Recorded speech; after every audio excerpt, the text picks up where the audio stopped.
Morning बच्चों, आप सभी का स्वागत है आपके अपने प्यारे से YouTube channel together with maths by engineer Vikas से।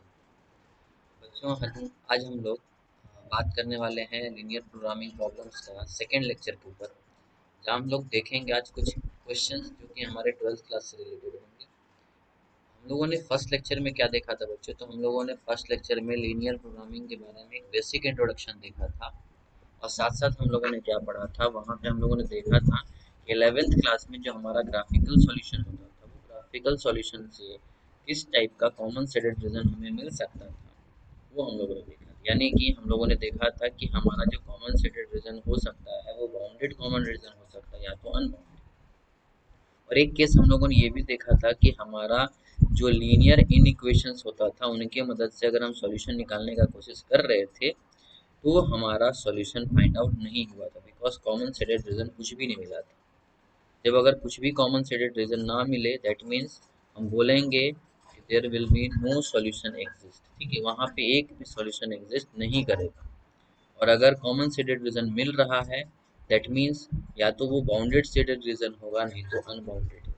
ठीक है, तो बच्चों आज हम लोग क्या करेंगे, इसी का यूज देखेंगे कि किस प्रकार से जो हम लोगों ने देखा था कि लीनियर प्रोग्रामिंग प्रॉब्लम एक तरह का टेक्निक है, जिस टेक्निक की मदद से हम अपने चीज़ों को ऑप्टिमाइज कर सकते हैं, अपने प्रॉब्लम को ऑप्टिमाइज कर सकते हैं। ऑप्टिमाइज मतलब मैक्सिमाइज या मिनिमाइज कर सकते हैं। ठीक है, तो उसके बेसिस पे या हम लोगों ने बहुत सारा छोटा छोटा टर्म्स वगैरह देखा था इस चैप्टर में, तो वो टर्म्स क्या है मैथमेटिकली, उन चीज़ों को हम समझने की कोशिश करेंगे आज। ठीक है, चलिए स्टार्ट करते हैं आज का लेक्चर।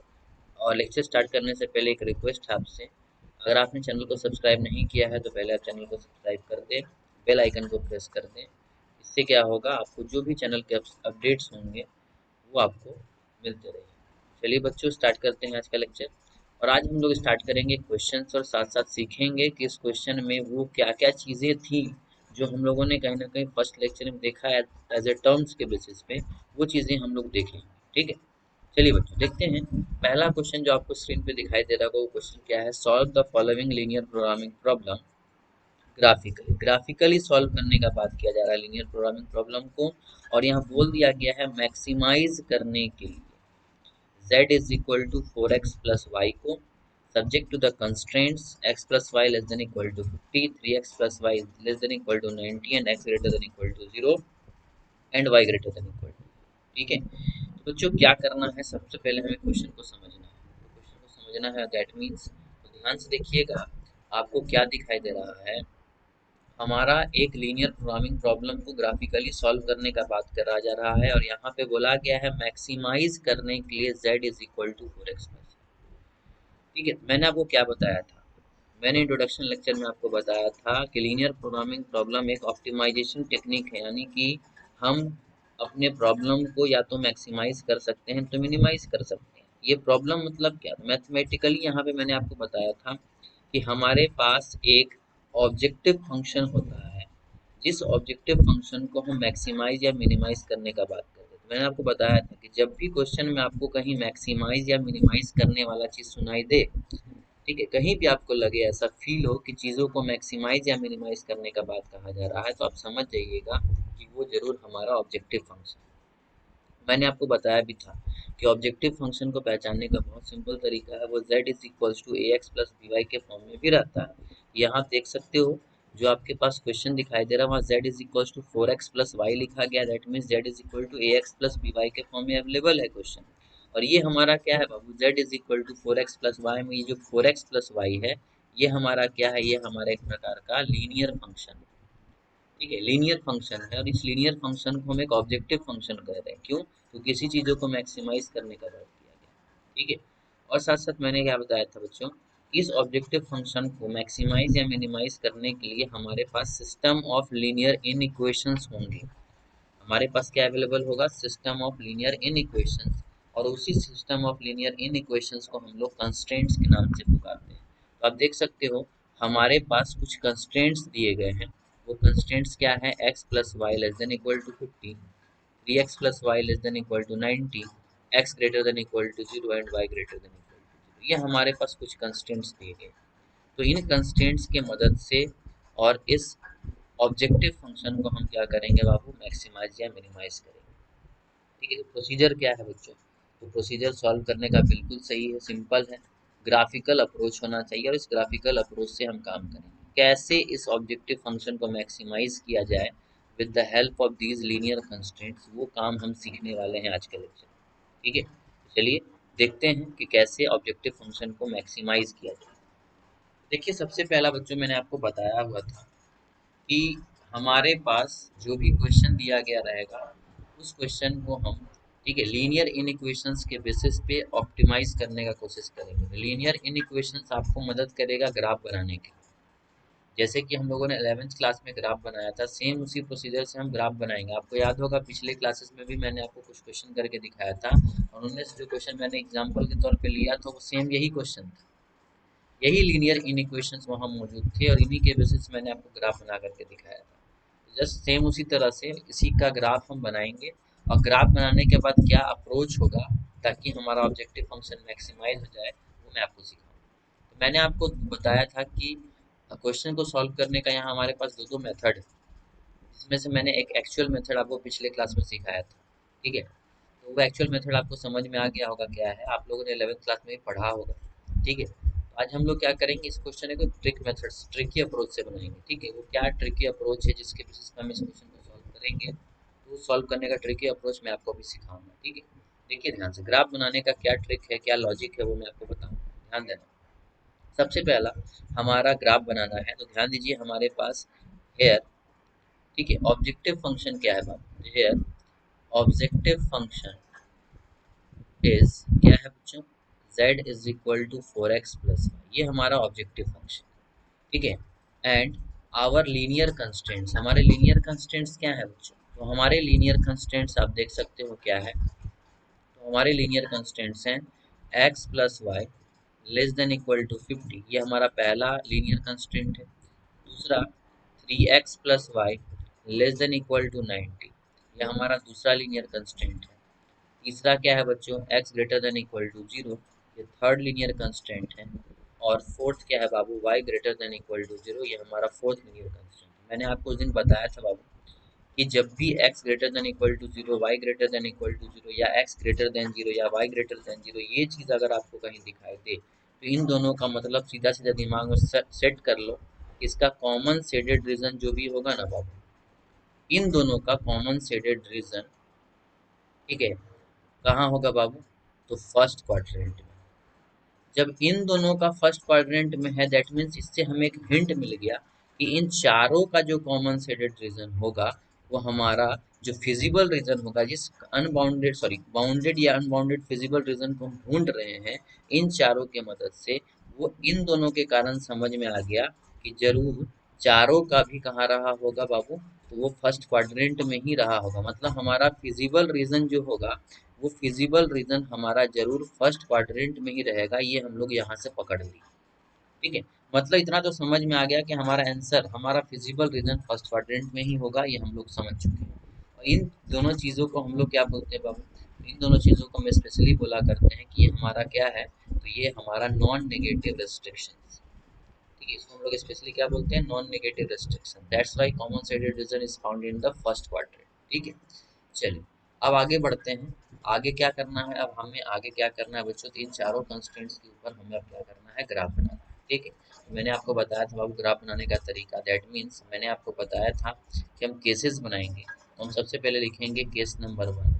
केसेस बना करके हम क्या करेंगे बच्चों यहाँ पे, ठीक है, अपना ग्राफ को सॉल्व करेंगे। तो मैंने केस वाइज आपको बताया था कि फर्स्ट ऑफ ऑल आप जो भी लीनियर कंस्ट्रेंट्स आपको दिखाई दे रहे हैं, लीनियर इन इक्वेशंस आपको जो दिखाई दे रहे हैं, उसको आप इक्वेशन में कन्वर्ट करो। यानी कि सबसे पहला जो कंस्ट्रेंट है उसको अगर इक्वेशन के फॉर्म में हम लिखते हैं तो वो क्या हो जाएगा, x plus y is equal to 50। इसका ग्राफ हम लोगों ने पिछले क्वेश्चन में बनाया हुआ, ज़्यादा टाइम वेस्ट ना करते हुए काम करेंगे जल्दी। ठीक है, इसका ग्राफ कैसे बनेगा बच्चों, तो मैंने आपको तरीका सिखाया था। जो आप जनरली ग्राफ बनाने के लिए कोऑर्डिनेट ढूंढते हो, आप वो प्रोसेस तो लगा ही सकते हो, लेकिन मैंने एक अच्छा अप्रोच सिखाया आपको। एक बार x 0 रख दो, y का देखो वैल्यू क्या आएगा, y एक बार 0 रख दो तो x का वैल्यू देखो क्या आएगा। ये हमारा कोऑर्डिनेट निकल गया 0,50 और 50,0।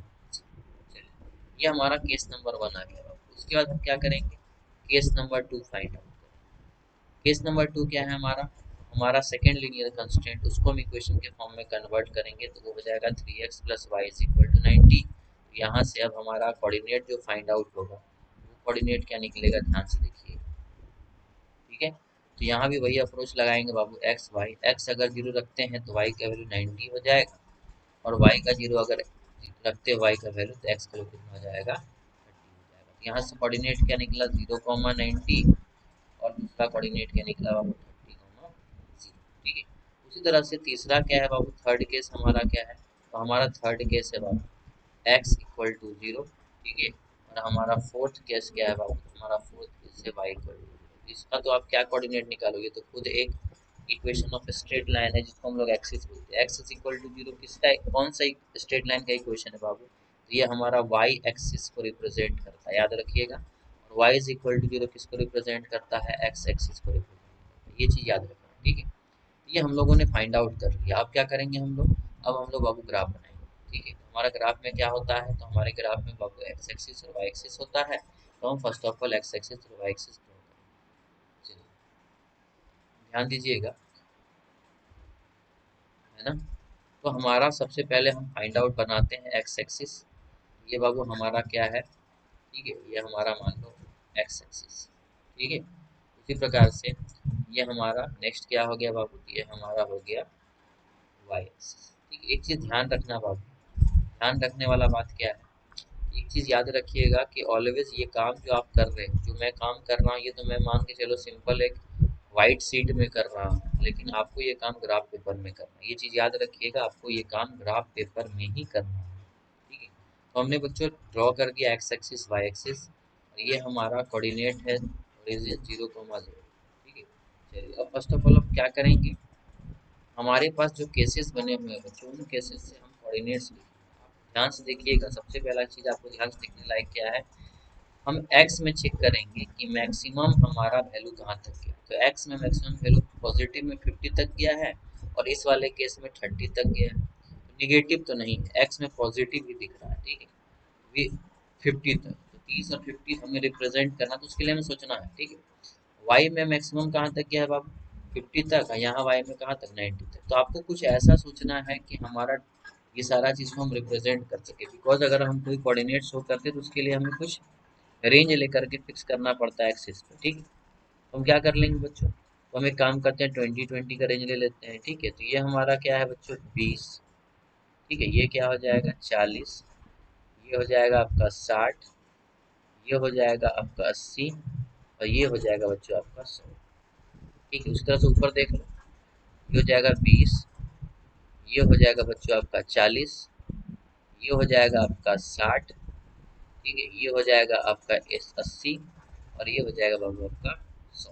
नेगेटिव में तो कुछ है नहीं, तो एक आध लिख करके छोड़ देते हैं, -20, -40, इधर भी -20 और -40, ये हम लोग लिख करके छोड़ दें। ठीक है, अब क्या करूँ, अब हमें इस फर्स्ट वाले केस को जानते हैं कि ये एक लीनियर इक्वेशन है जिसका ग्राफ एक स्ट्रेट लाइन ड्रॉ होगा। तो पहले इसका स्ट्रेट लाइन बनाते हैं, दैट मीन्स 0,50 आपको कहाँ दिख रहा है, तो 0,50 देख सकते हो, आपको कहाँ दिखाई दे रहा होगा, 0,50 आपको इस जगह पे दिखाई दे रहा होगा। ये हमारा क्या है बाबू, 0,50। उस तरह से 50,0 कहाँ है बाबू, तो 50,0 किस जगह पे होगा, इस जगह पे होगा 50,0। तो ये हमारा हो गया 50,0।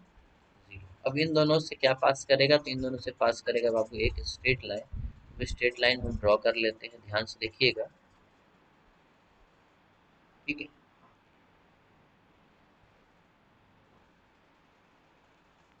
तो हमने वो स्ट्रेट लाइन ड्रॉ कर दिया जो हमें चाहिए था, क्योंकि इन दोनों पॉइंट से क्या करेगा बच्चों, पास करेगा।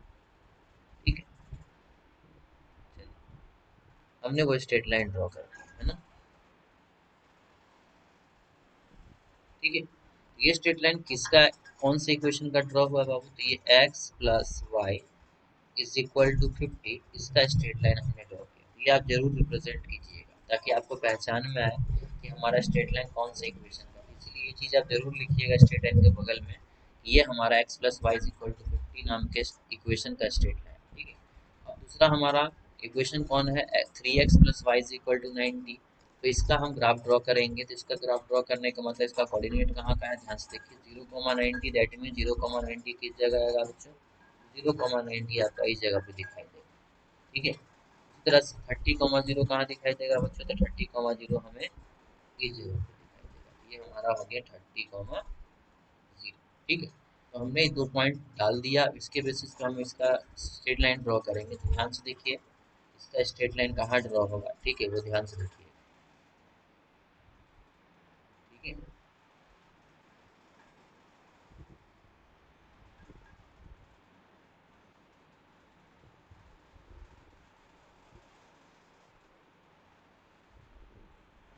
ठीक है, तो ये हमारा बाबू मान के चलो यहाँ पे हमारा 30,0, ठीक है, और ये हमारा क्या है बाबू 0,90।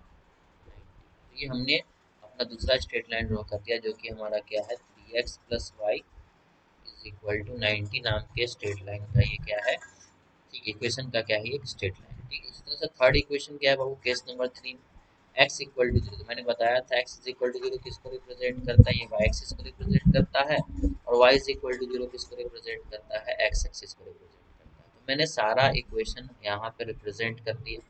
ठीक है, अब इस क्वेश्चन को हम लोग जो नॉर्मल अप्रोच से बनाए थे वो हम लोगों ने पिछले क्लासेस में देखा था एक्चुअल मेथड, लेकिन मैं आपको अब ट्रिक वाला मेथड बताने जा रहा हूँ। तो ट्रिक वाला मेथड क्या है, ध्यान से देखिएगा।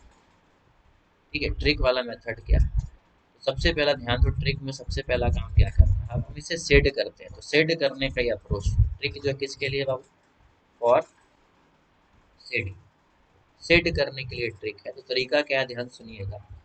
Always put, always put x equal to zero and y equal to zero in the given linear constraints. जितने भी लीनियर कंस्टेंट्स हमें दिखाई दे रहे हैं उन लीनियर कंस्टेंट्स में हम हमेशा x इक्वल टू जीरो और y equal to zero put करेंगे। ठीक है, पुट करने के बाद if the result is true then set towards the origin. ठीक है, if the result is true then set towards the origin, origin की तरफ सेट करना है।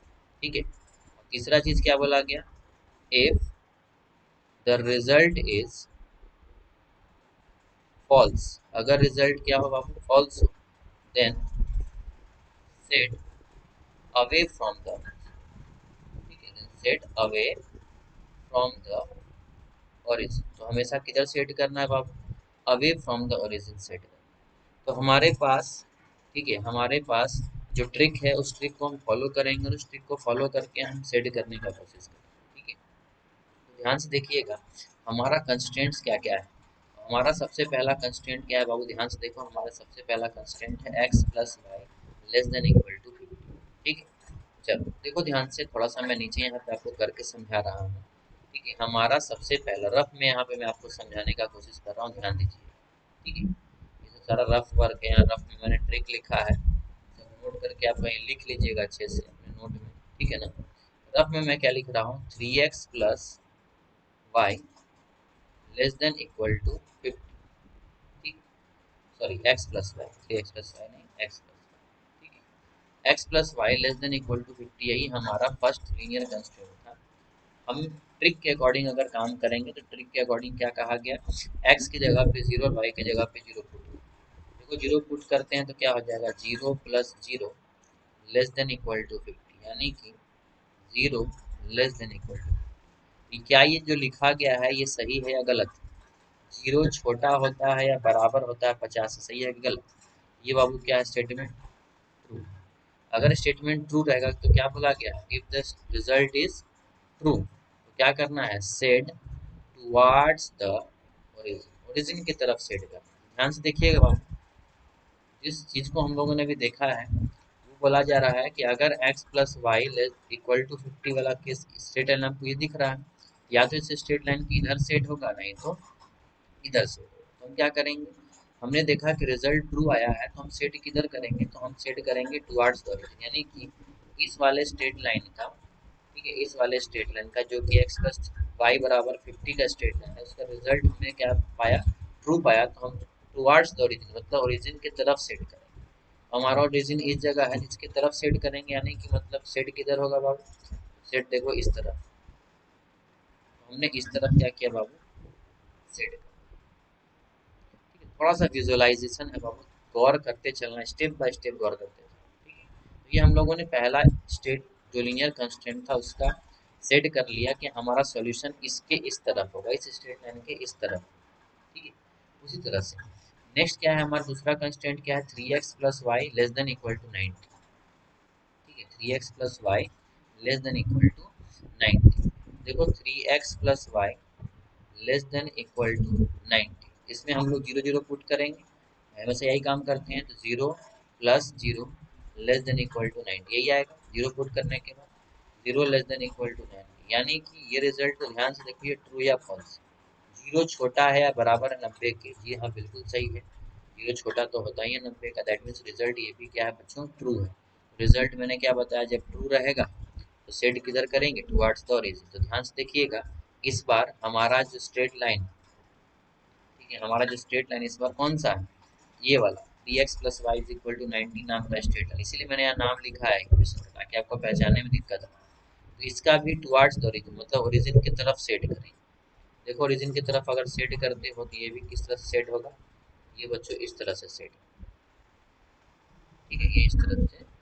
ठीक है, चलिए तो हमने सेट कर लिया पहले वाले स्ट्रेट लाइन को भी, दूसरे वाले स्ट्रेट लाइन को। अगर आप ध्यान से देखोगे, फिलहाल आपको समझ में आ रहा होगा कि हमारे पास चार कंस्ट्रेंट्स हैं, उन चार कंस्ट्रेंट्स में से हमने दो कंस्ट्रेंट्स का ग्राफ सेट कर दिया, और उसको देखने के बाद हमें ये समझ में आया कि हमारा फिलहाल, देखिए जब भी आप दो को कर लोगे ना, तो अब इन दोनों का कॉमन सेटेड रीजन ढूंढने की कोशिश करना फिलहाल।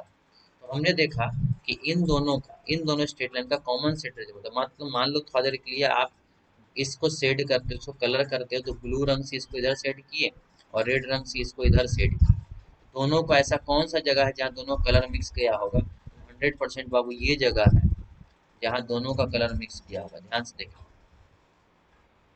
ये वो जगह है, यहाँ से लेकर के यहाँ तक, इसके उधर नहीं जाएगा ऊपर, ठीक है, इधर जितना भी देख लो इधर साइड। ठीक है, ये वो जगह है जहाँ पे दोनों का कलर क्या हुआ होगा बाबू, जरूर मिक्स किया होगा, दोनों का कॉमन सेटेड रीजन फिलहाल यहाँ आपको दिखाई दे रहा है। ठीक है, इतना दूर, ठीक है, इतना दूर के अंदर हमें दोनों का कॉमन सेटेड रीजन दिखाई दे रहा है। ठीक, फिलहाल इन दोनों का। ठीक है, चलिए, लेकिन हमारे पास चार कंस्टेंट्स थे। मैंने आपको क्या बताया था, मैंने आपको बताया था, स्टेप बाय स्टेप समझिएगा बच्चों। दो का पहले हम कॉमन सीडेड ढूंढ लेंगे, फिर अब बाकी का सोचेंगे। देखो तुम जब शुरुआत के दोनों का कॉमन सीडेड रीजन ढूंढे हम लोग, तो ये पीला वाला कॉमन सीडेड रीजन दिखना, और बाकी जो दो कंस्ट्रेंट है बाबू, वो एक नॉन नेगेटिव कंस्ट्रेंट्स मैंने आपको बताया था, उसका common shaded region always first quadrant में होगा। तो मैंने क्या बताया, ऑलवेज फर्स्ट क्वाड्रेंट में होगा, दैट मीन्स मैंने आपको बताया था कि चारों का कॉमन सीडेड रीजन भी फर्स्ट क्वाड्रेंट में ही होगा। तुम खुद सोचो, उस हिसाब से अगर दिमाग लगाया जाए तो हमारा फाइनल आंसर कहाँ दिखाई देगा। तो बाबू देखो, ये सारा चीज फर्स्ट क्वाड्रेंट में, इस पूरे येलो कलर में फर्स्ट क्वाड्रेंट का रीजन कौन सा है, इस पूरे येलो कलर में फर्स्ट क्वाड्रेंट का रीजन जो हमें दिखाई दे रहा है वो सिर्फ ये वाला है। ध्यान से देखो, सिर्फ इतना वाला है, मतलब हमारा फाइनल आंसर कौन होगा बाबू, यही हमारा क्या हो जाएगा, फाइनल आंसर। ठीक है, मतलब जो हम फिजिबल रीजन ढूंढ रहे हैं इन चारों कंस्टेंट्स के लिए, तो हमारा फिजिबल रीजन कौन होगा बाबू, तो वो फिजिबल रीजन हमारा ये होगा जो आपके सामने यहाँ पे ग्रीन कलर में आपको दिखाई दे रहा है। ठीक है, यही हमारा क्या होगा बच्चों, फिजिबल रीजन। दैट मीन्स अब आप सीधा सीधा बोल सकते हो, यही हमारा फिजिबल रीजन है, यही हमारा क्या है बच्चों, ये हमारा फिजिबल रीजन है। अगर ये हमारा फिजिबल रीजन है, तो ये कैसा फिजिबल रीजन है, ध्यान से देखिएगा बाबू, चारों तरफ से पैक है, चारों तरफ से पैक है, दैट मीन्स ये हमारा क्या है, बाउंडेड फिजिबल रीजन। ठीक है, और इस बाउंडेड फिजिबल रीजन के इस चारों बाउंड्री के अंदर, ठीक है, इस बाउंड्री के अंदर जो आपको मैंने दिखाया है, ये बाउंड्री के अंदर हमें फिजिबल सॉल्यूशन मिलेगा, मतलब इसके अंदर का कोई भी पॉइंट ले लो, उसका कोई भी कोऑर्डिनेट उठा लो, वो चारों के चारे कंस्ट्रेंट को क्या करेगा, सेटिस्फाई करेगा। ठीक है, तो ये हमारा, यही हमें ढूंढना था। लेकिन अब हमारा बाबू फिजिबल रीजन तो मिल गया है, और हमारा फिजिबल रीजन हमने देखा कि बाउंडेड आया है, लेकिन हमें ढूंढना क्या बोला था, हमें बोला गया था कि आप ढूंढिए कि हमारा ऑब्जेक्टिव फंक्शन मैक्सिमाइज रहा है ग्राफिकली बताइए। मैक्सिमाइज हो रहा है, मैक्सिमाइज करना है इन कंस्ट्रेंट्स की मदद से। तो मैक्सिमाइज करने का मतलब क्या है, तो ध्यान सुनिएगा। यहाँ तक का प्रोसीजर तो एज इट इज हम लोग जो 11th क्लास में करते थे वही करेंगे, लेकिन अब इसके आगे का जो काम होगा वो क्या होगा, ध्यान दीजिएगा। तो हम क्या करेंगे बाबू, ये तो हमारा रफ का काम था, इसको तो साइड में ही रखो, ठीक है। लेकिन अब हमारा जो यहाँ सॉल्यूशन का काम होगा, ध्यान दीजिएगा, हमारा सॉल्यूशन पार्ट यहाँ शुरू हुआ है, हमारा सॉल्यूशन पार्ट यहाँ से स्टार्ट हुआ है बाबू। ये सब सारा हमारा सॉल्यूशन में रहेगा। ये वाला पार्ट जो हमारा है, ठीक है, ये हमारा रफ वाला पार्ट है, या हमारा बोल सकते हो कंसेप्ट वाला पार्ट है। इस रफ और कंसेप्ट वाला पार्ट को थोड़ा साइड में ही रख करके चलो, ठीक है। अब हमारा सॉल्यूशन वाला पार्ट जो आएगा, अब इसके आगे क्या आएगा नाउ। अब हमें क्या करना है बाबू, ध्यान से देखिएगा। अब हमें इसके बाद क्या करना है, एक टेबल बनाना, ठीक है। हमें क्या बनाना है, एक टेबल बनाना। ध्यान से देखिएगा, हम क्या करेंगे, एक टेबल बनाएंगे, ठीक है। हम एक टेबल बनाएंगे, और इस टेबल में हम क्या करेंगे बच्चों, तो इस टेबल में हम क्या करेंगे, ध्यान से देखिएगा। इस टेबल में हम दो चीज़ें लिखेंगे, ठीक है। दो चीज़ों में क्या क्या चीज़ें आएंगी, ध्यान से देखिएगा, ठीक है। मैं थोड़ा सा टेबल बना लेता हूँ, इसमें दो चीज़ें क्या क्या आएंगी वो ध्यान दीजिए, ठीक है। इस टेबल में बाबू सबसे पहले यहाँ पे हम लिखेंगे कॉर्नर पॉइंट्स। क्या लिखेंगे बाबू, कॉर्नर पॉइंट्स, ठीक है। और यहाँ क्या लिखेंगे, z. Z is equal to क्या था, चलिए देख लेते हैं। जेड हमारा ऑब्जेक्टिव फंक्शन क्या था, हमारा ऑब्जेक्टिव फंक्शन था बाबू z is equal to 4x plus, ठीक है। चलिए अब क्या करना है, आपको ढूंढना है कॉर्नर पॉइंट। कॉर्नर पॉइंट यानी कि जो आपका फिजिबल रीजन है, बाउंडेड फिजिबल रीजन है, उस बाउंडेड फिजिबल रीजन को ध्यान से देखो, उसमें कॉर्नर कहाँ कहाँ दिख रहा है। देखो एक कॉर्नर आपको यहाँ दिखाई दे रहा है, एक कॉर्नर आपको इस जगह दिखाई दे रहा है, एक कॉर्नर आपको इस जगह दिखाई दे रहा है, और एक कॉर्नर आपको इस जगह दिखाई दे रहा है। इस पूरे बाउंडेड फिजिबल रीजन में हमें कॉर्नर्स बिल्कुल आसानी से मिल जाता है, और वो कॉर्नर्स आपको दिखाई दे रहे हैं, ठीक है। अब उन कॉर्नर्स के कोऑर्डिनेट हमें लिखना है। तो देखो इसका कोऑर्डिनेट क्या है, 0,50।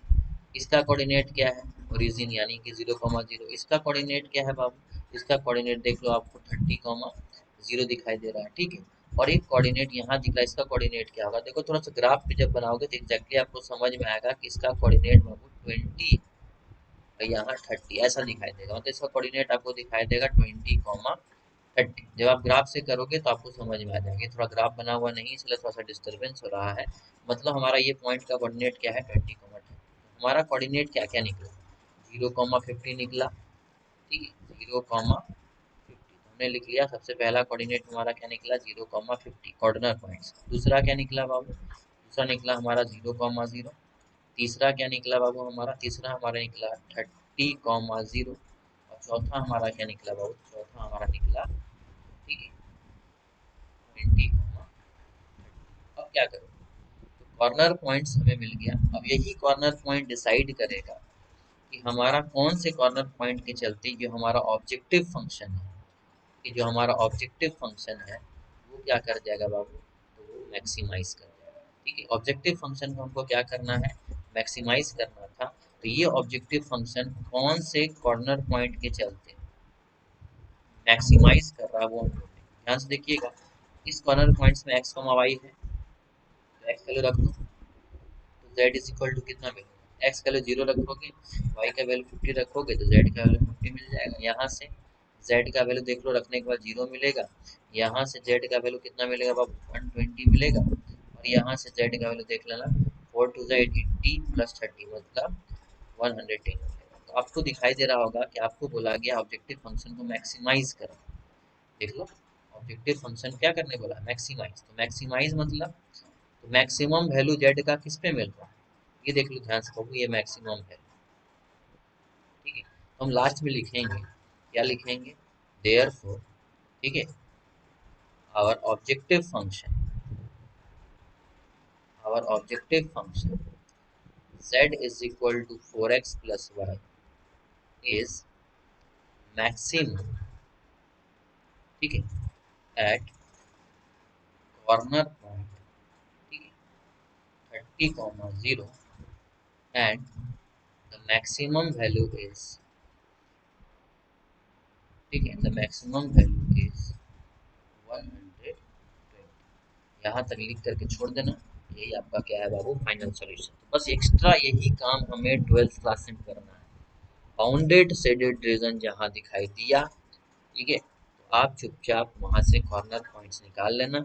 और कॉर्नर पॉइंट्स निकालने के बाद आप एक टेबल बनाना, उस टेबल में एक तरफ कॉर्नर पॉइंट्स एक तरफ ऑब्जेक्टिव फंक्शन लिखना।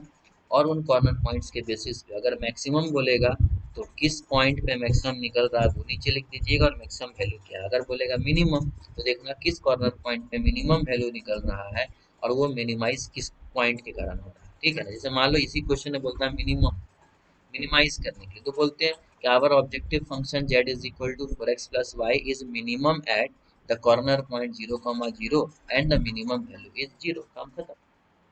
ठीक है, बस यही काम हमें करना है यहाँ पे और कुछ नहीं। ठीक है, चलिए, मेरे ख्याल से आपको समझ में आ गया होगा ये वाला क्वेश्चन कि इस क्वेश्चन को हम कैसे डील करेंगे कैसे नहीं।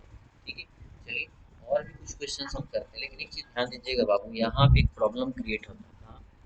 अगर आपका कॉमन शेडेड रीजन यानी कि फिजिबल रीजन अगर आपका बाउंडेड रहा बहुत फायदे में रहोगे, लेकिन अगर अनबाउंडेड रहा तो वहाँ पे प्रॉब्लम ये होता है। देख लो क्या प्रॉब्लम आएगा, मैं बता देता हूँ। यहाँ पे आप देख सकते हो जब आपका बाउंडेड फिजिबल रीजन था तो चारों तरफ से पैक था। आपको पता है कि चारों तरफ से अगर पैक है तो मैक्सिमम हमारा कॉर्नर कहाँ तक दिख रहा है। ये कॉर्नर पॉइंट क्यों लेते हैं, ये कॉर्नर पॉइंट इसलिए लेते हैं क्योंकि ये एक एक्सट्रीम चीज को शो कर रहा है। ठीक है, ये किसको शो कर रहा है, एक एक्सट्रीम पॉइंट। ठीक है, बिल्कुल एंडिंग पॉइंट को शो करता है corner points.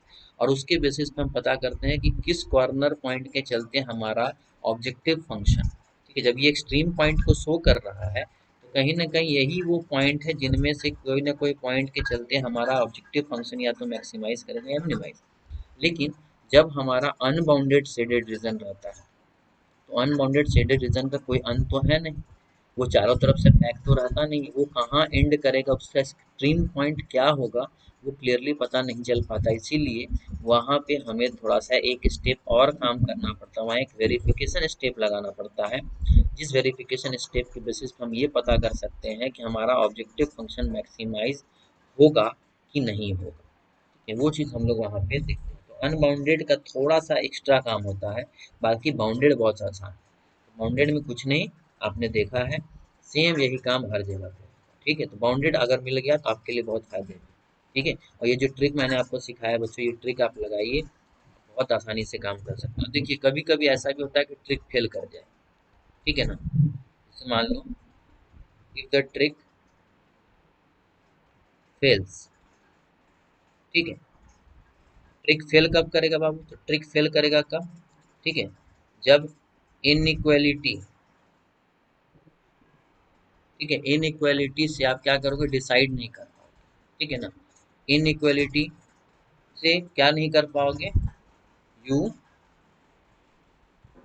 Can't decide, you can't decide. ठीक है, आप डिसाइड नहीं कर पाओगे कि हमारा जो, ठीक है, रिजल्ट आ रहा है वो ट्रू है या फॉल्स।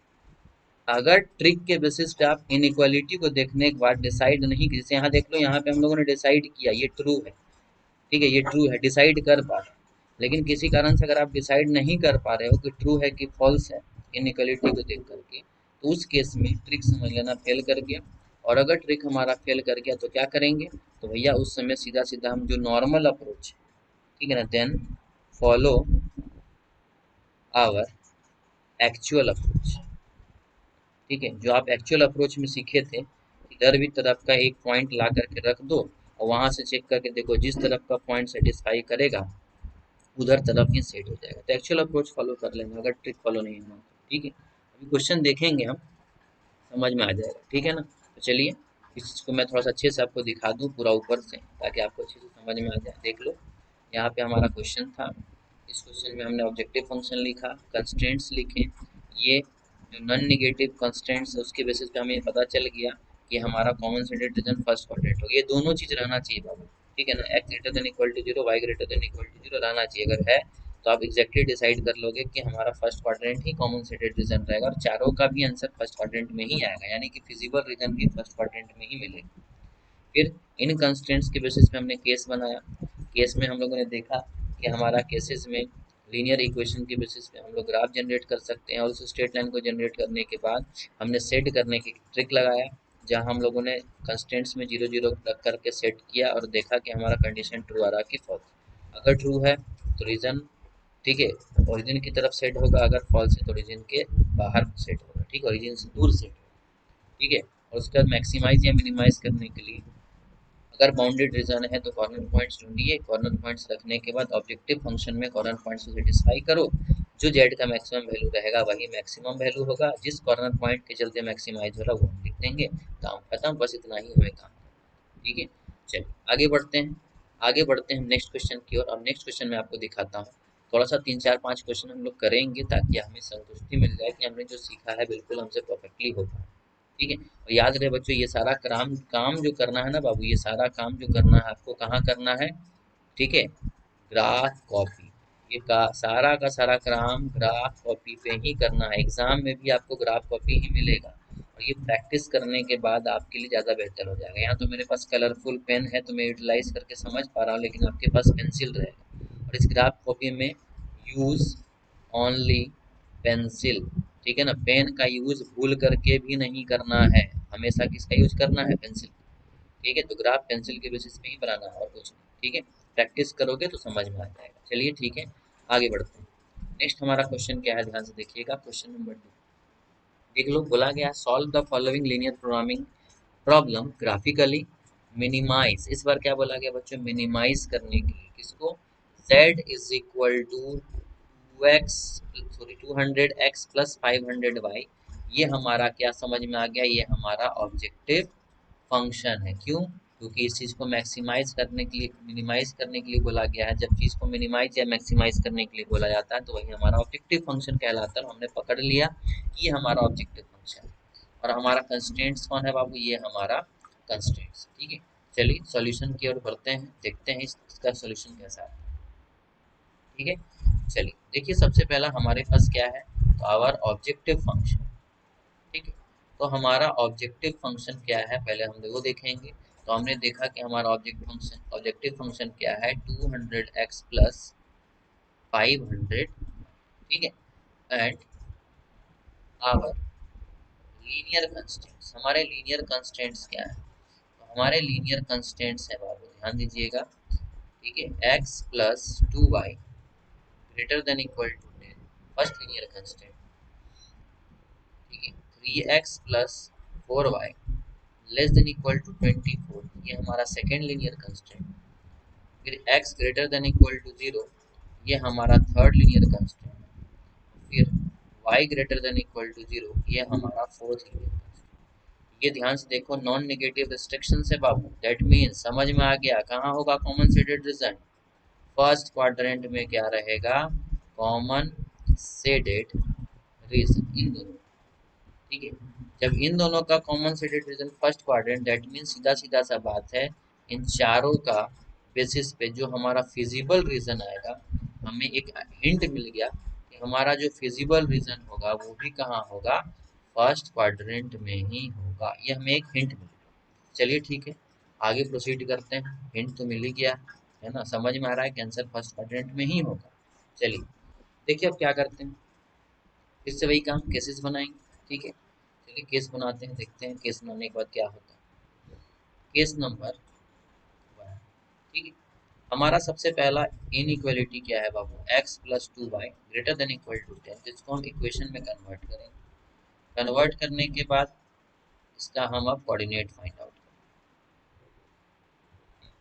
ठीक है। देखिए ध्यान से, x y, x 0 रख दोगे बाबू, y का वैल्यू 5, y अगर 0 रखते हो तो x का वैल्यू 10, ठीक है। उसी तरह से हमारा कोऑर्डिनेट क्या निकल गया, 0,5, और दूसरा कोऑर्डिनेट क्या निकल गया, 10,0। उसी तरह से second case, case number 2, case number 2 क्या है बाबू, देख लो, 3x plus 4y less than equal to 24 था, इक्वल टू 24 हो गया, ठीक है, इक्वल टू क्या हो गया, 24।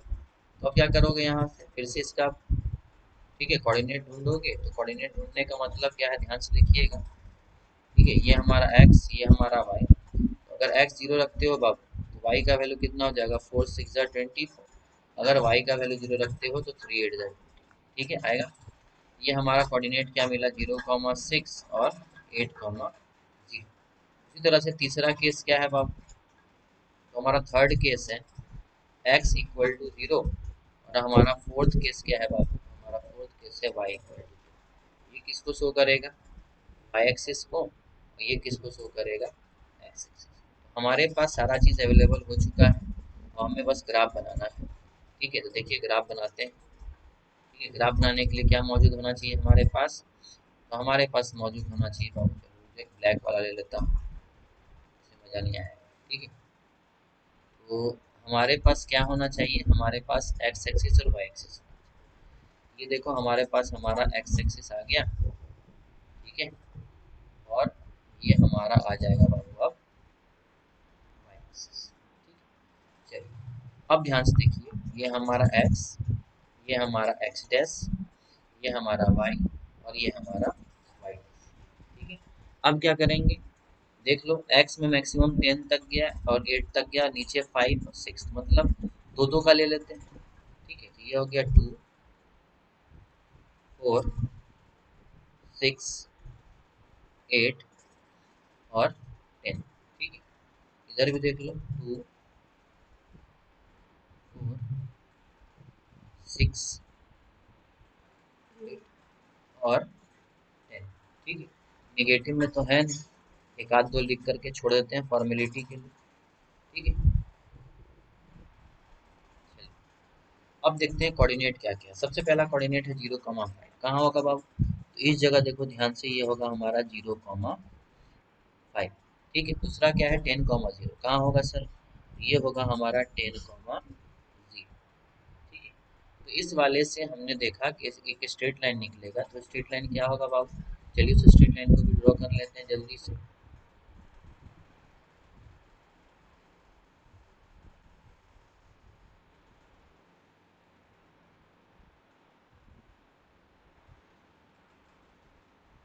एक सेकेंड,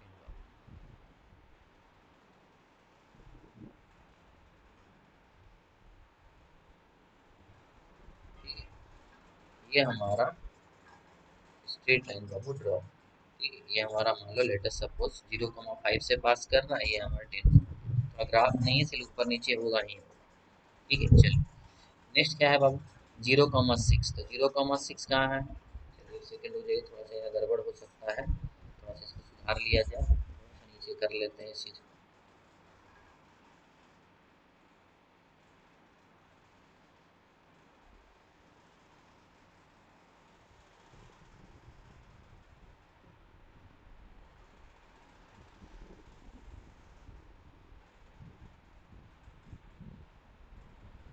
ठीक है, एक सेकेंड, ये हमारा, ठीक है,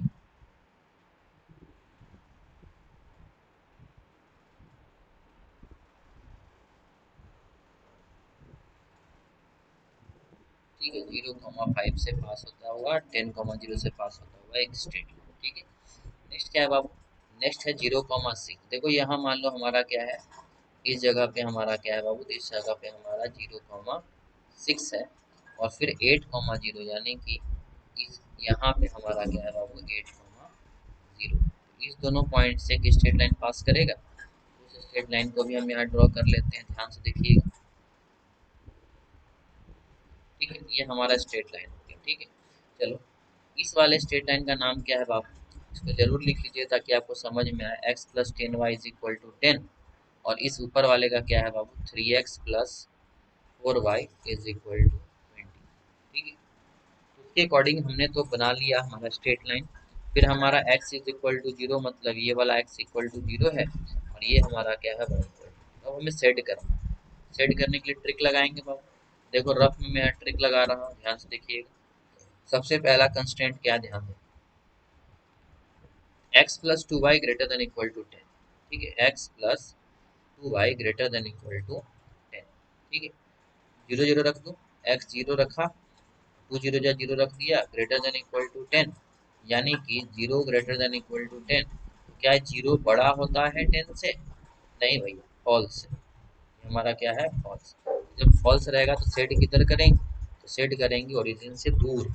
ठीक है, तो x प्लस टू वाई वाला कौन है, देखो ये हमारा x प्लस टू वाई वाला, ये जो गया है, ये वाला जो दिखाई दे रहा है, ये हमारा x प्लस 2y, ठीक है, इक्वल टू 10 है। तो ये हमारा ओरिजिन से दूर सेट होगा, यानी कि किधर सेट होगा बाबू, देखो ये ऊपर की तरफ से, ओरिजिन से दूर भागा। देखो हम ओरिजिन से दूर भागा, ठीक है,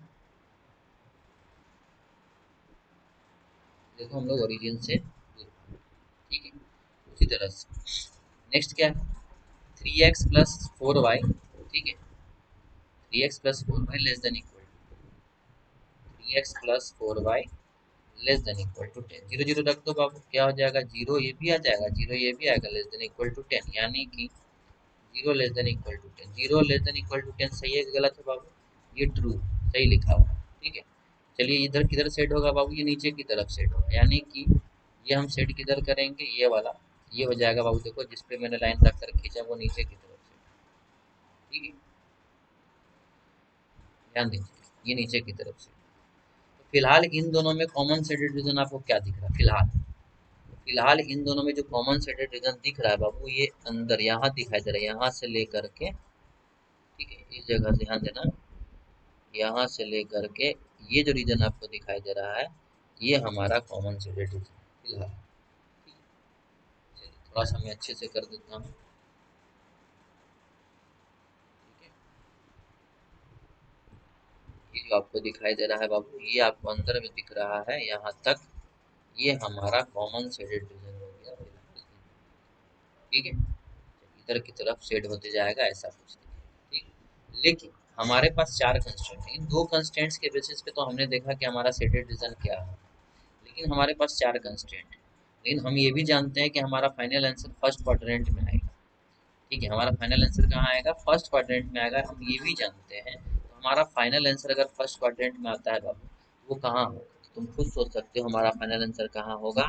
तो हमारा फाइनल आंसर बाबू खुद सोच सकते हो आप कहाँ होगा, तो हमारा फाइनल आंसर सिर्फ और सिर्फ इसके अंदर दिखाई देगा, यानी कि जो मैं ग्रीन कलर से रंग रहा हूँ, वही हमारा क्या है बाबू, वही हमारा फाइनल कॉमन शेडेड रीजन है, ठीक है, फर्स्ट क्वाड्रेंट के अंदर, ठीक है, जो मैंने ग्रीन कलर से रंगा है, वही हमारा क्या है, फाइनल कॉमन शेडेड रीजन, ठीक है, जो मैंने ग्रीन कलर से रंगा है। तो देख लो ध्यान से, यहाँ एक बाउंड्री दिख रहा है, यहाँ भी एक बाउंड्री दिख रहा है, और यहाँ भी एक बाउंड्री दिख रहा है, दैट मीन्स ये हमारा अनबाउंडेड नहीं, बाउंडेड शेडेड रीजन है। जब ये हमारा बाउंडेड शेडेड रीजन है बाबू, तो सीधी सी बात है, जो ग्रीन कलर से रंगा हुआ है, यही हमारा क्या है, ठीक है, बाउंडेड,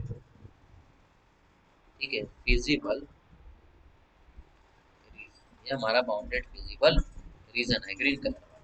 तो हमें क्या करने बोला है, तो हमें बोला गया है बाबू मिनिमाइज कर, ठीक है, तो मिनिमाइज करने का मतलब, तो हमें यहाँ पे टेबल बनाना पड़ेगा, ठीक है, जो काम जनरली कर रहे हैं, टेबल बनाना पड़ेगा। चलो हम लोग यहाँ पे टेबल बना लेते हैं, और इस टेबल में बाबू हम लोग क्या क्या लिखेंगे, तो इस टेबल में हम लोग लिखेंगे कॉर्नर पॉइंट, और क्या लिखेंगे बाबू, तो हम यहाँ लिखेंगे ऑब्जेक्टिव, ठीक है। चलिए, ये हमारा कॉर्नर पॉइंट और ऑब्जेक्टिव फंक्शन के हिसाब से हम यहाँ पे टेबल बना लेते हैं, और यहाँ पे हम लिखेंगे क्या, यहाँ पे हम लिखेंगे बाबू कॉर्नर पॉइंट, और यहाँ पे हम क्या लिखेंगे, ऑब्जेक्टिव फंक्शन, यानी कि z बराबर क्या था, चेक कर लेते हैं, 200x प्लस 500, ठीक है, 200x प्लस 500। अब क्या करना है, ध्यान से देखिए, हमने common shaded region find out, ठीक है, तो common shaded region find out करने का मतलब सीधी सी बात है, कॉर्नर पॉइंट चाहिए, sorry, bounded reason find out करने के बाद कॉर्नर पॉइंट चाहिए, हमें कॉर्नर पॉइंट्स फाइंड आउट करना है। तो एक कॉर्नर पॉइंट देख लो यहाँ है, एक कॉर्नर पॉइंट इस जगह है, और एक कॉर्नर पॉइंट यहाँ है। तो ग्राफ से इस कॉर्नर पॉइंट को फाइंड आउट करना है ना, तो परपेंडिकुलर डाल दीजिए, यहाँ से पता चल जाएगा।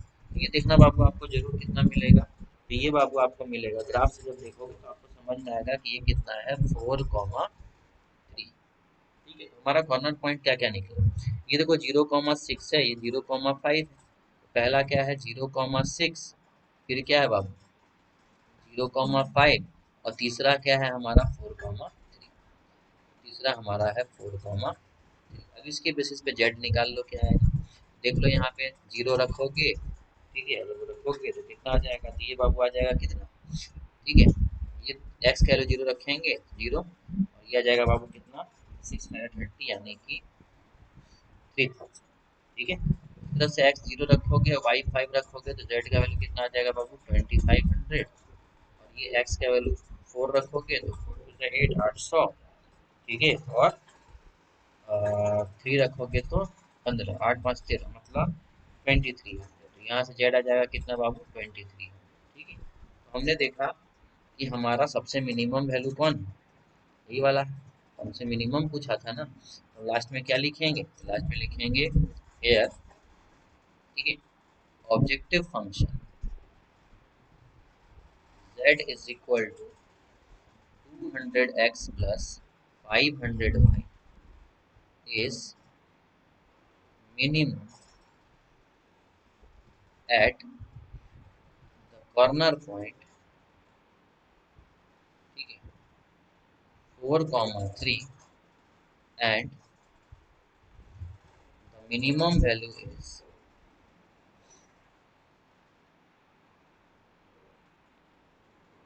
23। ठीक है, काम खत्म। यही हमारा क्या हो जाएगा, यही हमारा हो जाएगा बाबू फाइनल। देख सकते हो कितना सिंपल है। 11th क्लास में जो आपने पढ़ा था बिल्कुल उसी के ऊपर बेस्ड है बात। ठीक है, मैंने फिर से आपको दिखा दे रहा हूँ, अच्छे से देख लीजिए, सब एक एक स्टेप को देख लीजिए ध्यान से। ठीक है, ताकि आपको समझ में आ जाए कि हमारा काम किस प्रकार से हो। ठीक है, देख सकते हो एक एक स्टेप को आप अच्छे से देख लीजिए, बहुत ज़रूरी है। ठीक है, किस प्रकार से हम लोग ग्राफ बनाए, ठीक है, कैसे हम लोगों ने ट्रिक लगाया, ट्रिक के बेसिस पे। ठीक है, हमारा क्या, हम लोगों ने ट्रिक का इस्तेमाल किया है, 0 0 रख कर। ठीक है, उसके बेसिस पर आराम से अपना काम कर सकते हो। लास्टली हमारा ये क्या आ गया, ठीक है। चलिए आगे बढ़ते हैं, एक और क्वेश्चन देखते हैं। देखिए हमारा नेक्स्ट क्वेश्चन क्या है, क्वेश्चन नंबर 3। ठीक है, तो हमारा क्वेश्चन नंबर 3 आप देख सकते हो बच्चों क्या है, थोड़ा सा ध्यान से देखिएगा। यहाँ पे अब आपका ट्रिक फेल हो। ठीक है, मैं कुछ क्वेश्चन जानबूझ करके इसीलिए करवा रहा हूँ ताकि आपको एक अनुभव हो जाए कि क्वेश्चन को हम किस प्रकार से सॉल्व करें।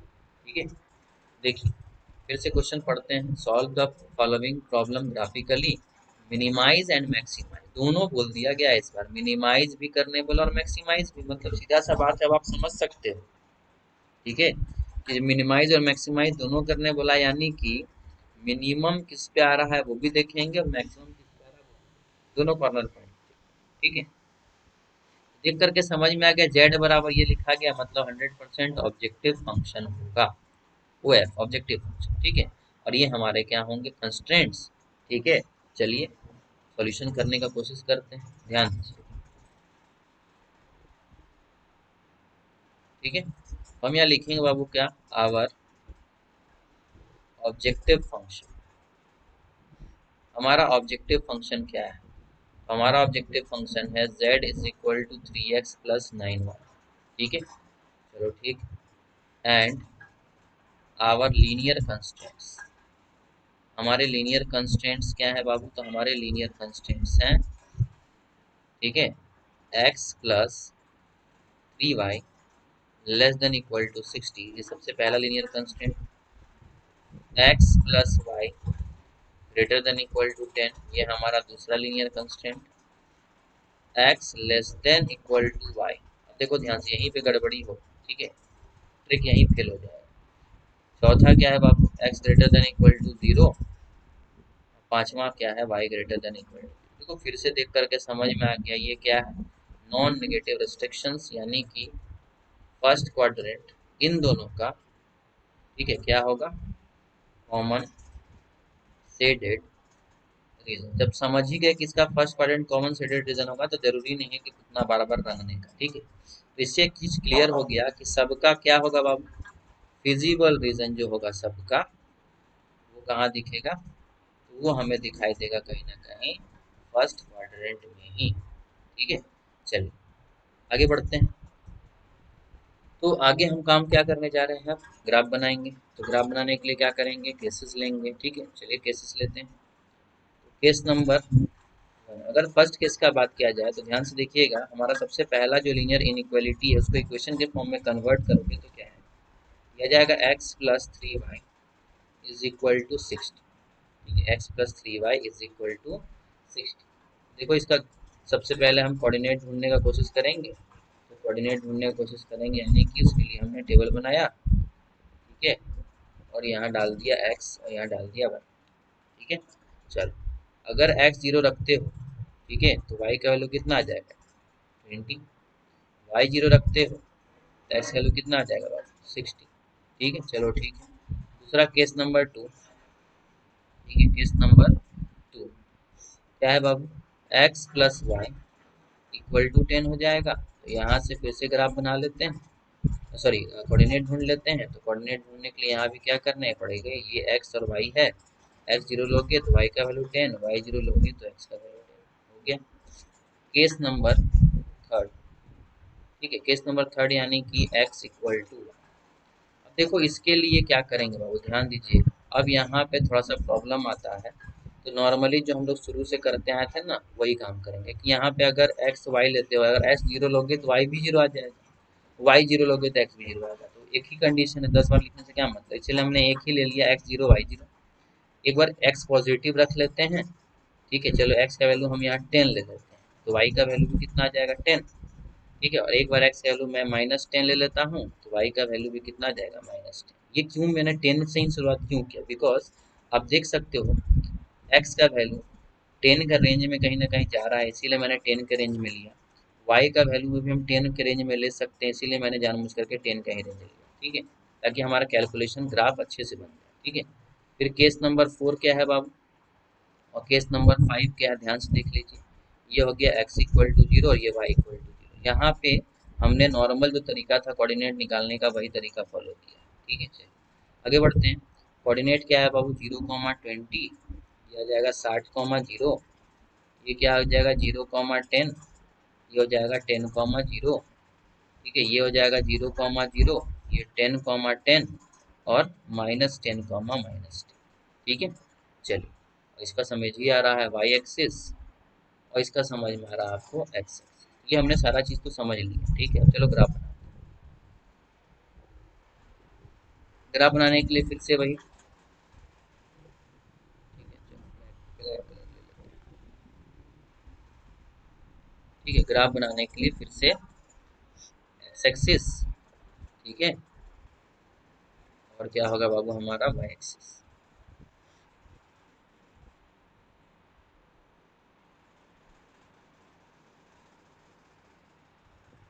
ठीक है, ये हमारा x एक्सिस, तो ये हमारा y एक्सिस तो ड्रॉ हो गया। ठीक है, चलिए थोड़ा सा इसको और लंबा कर लेते हैं, अच्छा रहेगा।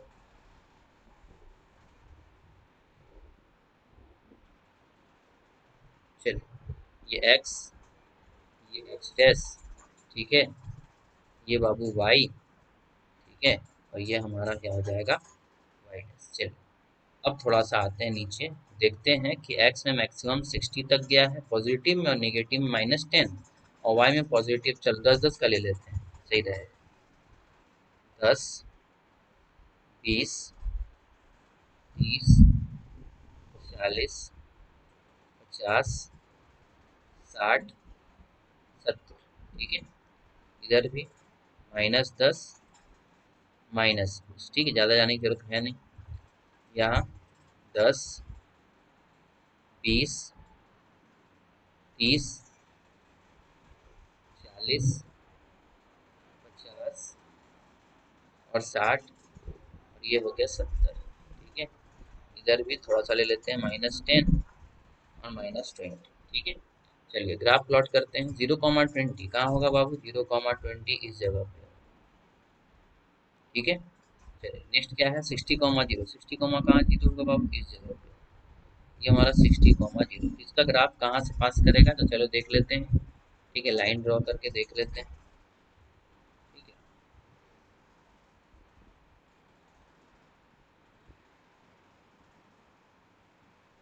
ये हमने ग्राफ ड्रॉ कर लिया। ठीक है, जो कि हमारा किसको शो कर रहा है बाबू, ये हमारा शो कर रहा है 0,20 और 60,0 को पास करता हुआ हमारा स्ट्रेट लाइन, जो कि हमारा क्या है x+3y। ठीक है, x+3y इज इक्वल टू 60 का स्ट्रेट लाइन। ठीक है, चलिए दूसरा क्या है, x+y इक्वल टू 10 का। 0,10 कहाँ होगा बाबू, जल्दी से देखो, ये हो गया हमारा 0,10। फिर 10,0, चलो ठीक है, ये हमारा हो गया बाबू 10,0। ठीक है, इन दोनों से पास करता हुआ स्ट्रेट लाइन बनाना पड़ेगा। चलो ठीक है, ये हमारा इन दोनों से पास करता हुआ क्या है बाबू, स्ट्रेट लाइन है जो हम लोगों ने यहाँ पे ड्रॉ कर ली। ठीक है, थोड़ा सा इसको नीचे खींच लेता हूँ, एक सेकेंड।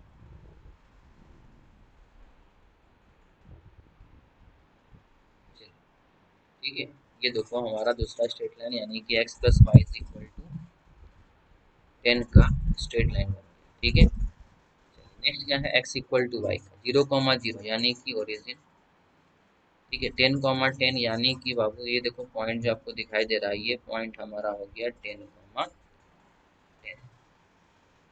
ठीक है, चलिए नेक्स्ट पॉइंट क्या है, -10,-10 यानी कि -10,-10 मान के चलो इस जगह पे आ रहा है, ये हमारा -10,-10। ठीक है, इन तीनों पॉइंट से एक स्ट्रेट लाइन पास करेगा फिर से बाबू। ठीक है, देख लो यहाँ से मैं एक स्ट्रेट लाइन पास करवा दे रहा हूँ।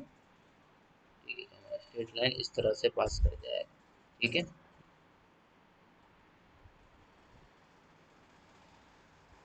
ठीक है, देखो ये हमने ड्रॉ कर लिया। ठीक है, चलो ये हमारा क्या है, x is equal to y का ग्राफ है। फंक्शन पढ़े थे तो अब याद भी होगा, x is equal to y का graph always passes to the origin. ठीक है, making an angle of 45 degree. ठीक है, ये वाला समझ में आ रहा है। चलिए अब ग्राफ सेट करने का बारी है। ठीक है, ये देख लो एक्स इज इक्वल टू 0 है और ये वाई इक्वल टू 0। थोड़ा ध्यान से अच्छे से सेट करना है बाबू, ध्यान दीजिएगा। ट्रिक लगाते हैं, जहाँ लगेगा लगा देंगे, जहाँ नहीं लगेगा नॉर्मल अप्रोच। ठीक है, ट्रिक लगाते हैं रफ में, ध्यान दीजिए। ठीक है, सबसे पहला लीनियर कंस्ट्रेंट क्या है, सबसे पहला लीनियर कंस्ट्रेंट बाबू x plus 3y less than equal to 60। X plus 3y less than equal to 60। ठीक है, चलो 0 0 रख देते हैं, ये आ गया 0 less than equal to 60। True या फॉल्स है बाबू, ये देखो फॉल्स है, 0 लेस देन सॉरी ट्रू है। ठीक है, 0 less than equal to 60 true है, 0 छोटा होता है 60 से, तो बिल्कुल सही है। जब सही है बाबू तो क्या करेंगे, ओरिजिन की तरफ सेट होगा। तो एक्स प्लस 3y वाला ग्राफ कौन है, देखो ये वाला है ना। चलो सेट किधर होगा बाबू, तो सेट होगा ओरिजिन के टुवर्ड्स। ठीक है, तो हमने देखो ये ओरिजिन की तरफ सेट कर दिया। ठीक है, इसका ग्राफ इधर ओरिजिन की तरफ सेट होगा। ठीक है, चलो ठीक है आगे बढ़ते हैं। नेक्स्ट क्या है बाबू, देख लो ध्यान से नेक्स्ट क्या है। तो हमारा नेक्स्ट जो है वो है constraint x plus y greater than equal to. ठीक है, x plus y greater than equal to 10। ठीक है, अगर एक्स 0 वाई 0 रखते हो तो क्या हो जाएगा, 0 plus 0 greater than equal to 10, यानी कि 0 ग्रेटर देन इक्वल टू 10। क्या दिख रहा है बाबू, 0 बड़ा होता है क्या 10 से, फॉल्स। मतलब ये किधर सेट होगा, ये ओरिजिन से दूर भागेगा बाबू सेट होते समय, ध्यान दीजिएगा। तो कहाँ है x plus y equal to 10 वाला ग्राफ, देख लो ध्यान से, ये वाला है, ये वाला ओरिजिन से दूर भाग के देखो, इसका स्ट्रेट लाइन इधर आया, यहाँ हमारा ओरिजिन, इस जगह हमारा ओरिजिन, इससे दूर भागेगा, दूर भागेगा दैट मीन्स इधर सेट होगा। ठीक है, ये देखो इधर सेट होगा। ठीक है, फिलहाल इन दोनों का कॉमन शेडेड रीजन आपको कहाँ दिख रहा है, देख लीजिए अच्छे से। ठीक है, फिलहाल देखो इसका ऐसे पास कर रहा होगा है ना। फिलहाल इन दोनों का कॉमन शेडेड रीजन कहाँ दिख रहा है, फिलहाल इन दोनों का कॉमन शेडेड रीजन आपको समझ में आ रहा होगा बाबू। ठीक है, ये इधर गया है, ये इधर आया है, तो ये जो रीजन दिखाई दे रहा है इधर वाला रीजन, देख लो कर्सर आपको दिखाई दे रहा होगा, मैं माउस दिखा देता हूँ घुमा करके। ठीक है, माउस घुमा करके मैं दिखा देता हूँ, सॉरी। ठीक है, ये जो आपको रीजन दिखाई दे रहा है यहाँ से लेकर के यहाँ तक का जो रीजन दिख रहा है, फिलहाल इन दोनों का कॉमन शेडेड रीजन फिलहाल। ठीक है, चलो मैं इसको शेड करके ही दिखा देता हूँ। ठीक है, फिलहाल जो ये दोनों का ध्यान दीजिए, मैं पार्ट बाय पार्ट इसीलिए करके बता रहा हूँ ताकि आपको समझने में आसानी हो। तो ये इन दोनों का फिलहाल कॉमन शेडेड रीजन इधर है बाबू, जो दो स्ट्रेट लाइन का हमने शेडेड रीजन ड्रॉ किया है, उन दोनों का फिलहाल कॉमन शेडेड रीजन ये वाला है, फिलहाल सिर्फ इन दोनों का। ठीक है, लेकिन हमें चारों पांचों का चाहिए ना। चलो, हम जानते हैं कि हमारा answer final answer first quadrant में ही आएगा, ये भी हम जानते हैं। ठीक है, तो फिलहाल इन दोनों कॉमन शेडेड रीजन यहाँ दिखे। अब आगे बढ़ते हैं, नेक्स्ट क्या है, देखिए अब हमारा जो अगला कोऑर्डिनेट है, सॉरी लीनियर कंस्ट्रेंट है, वो क्या है, x great less than equal to y. ठीक है, क्या है बाबू, x less than equal to y. अब देखो यहाँ पे सोचोगे कि पुट करते हैं जीरो, ठीक है, एक्स जीरो और वाई जीरो पुट करते हो अगर, देखो लफड़ा क्या होगा, zero less than equal to zero. अब डिसाइड ही नहीं कर पा रहे हो, कांट डिसाइड, ट्रू की फॉल्स, जीरो छोटा है जीरो से, खाली लेस देन और ग्रेटर देन के हिसाब से डिसाइड करना है, इक्वल टू के बेसिस पे डिसाइड तो नहीं कर पा रहे हैं कि क्या होगा। ठीक है, इक्वल टू के बेसिस पे कभी डिसाइड नहीं करना, इनइक्वालिटी है ऑलवेज डिसाइड करना ग्रेटर देन और लेस देन के हिसाब से। ठीक है, zero great less than zero कैसे डिसाइड करें, नहीं पता चल रहा है, इसके लिए तरीका क्या बताया, एक्चुअल प्रोसेस। एक्चुअल प्रोसेस मतलब देखिए ध्यान से, मैंने क्या सिखाया था, ये हमारा वो स्ट्रेट लाइन है जिसका या तो ग्राफ इस साइड सेट होगा, नहीं तो इस साइड से। जब एक्चुअल प्रोसेस मैंने बताया था तो कोई भी इधर साइड का या इधर साइड का कहीं का भी एक पॉइंट उठा लो, ठीक है, और उसको रख करके चेक करो। चलो मान लो इसके तरफ मैं इस पॉइंट को उठा लेता हूँ, इस वाले पॉइंट 0,20। ठीक है, चलो एक्चुअल प्रोसेस लगाएंगे। ठीक है, हमने उस तरफ का एक पॉइंट उठा लिया 0,20, तो एक्स जीरो है और वाई कितना है बाबू, 20 है, रख दो। देखो एक्स की जगह जीरो और लेस देन इक्वल टू 20। अब देखो ये सही है ना, जाओ बिल्कुल सही है, मतलब हमारा शेडेड रीजन किधर होगा, तो हमारा शेडेड रीजन इसका इस तरफ होगा, इस तरफ होगा, इस तरफ होगा, इस स्ट्रेट लाइन का इधर ही होगा, बिकॉज 0,20 इधर साइड से ही बिलोंग करा, तो ये चीज इसको क्या कर लिया, सेटिस्फाई कर।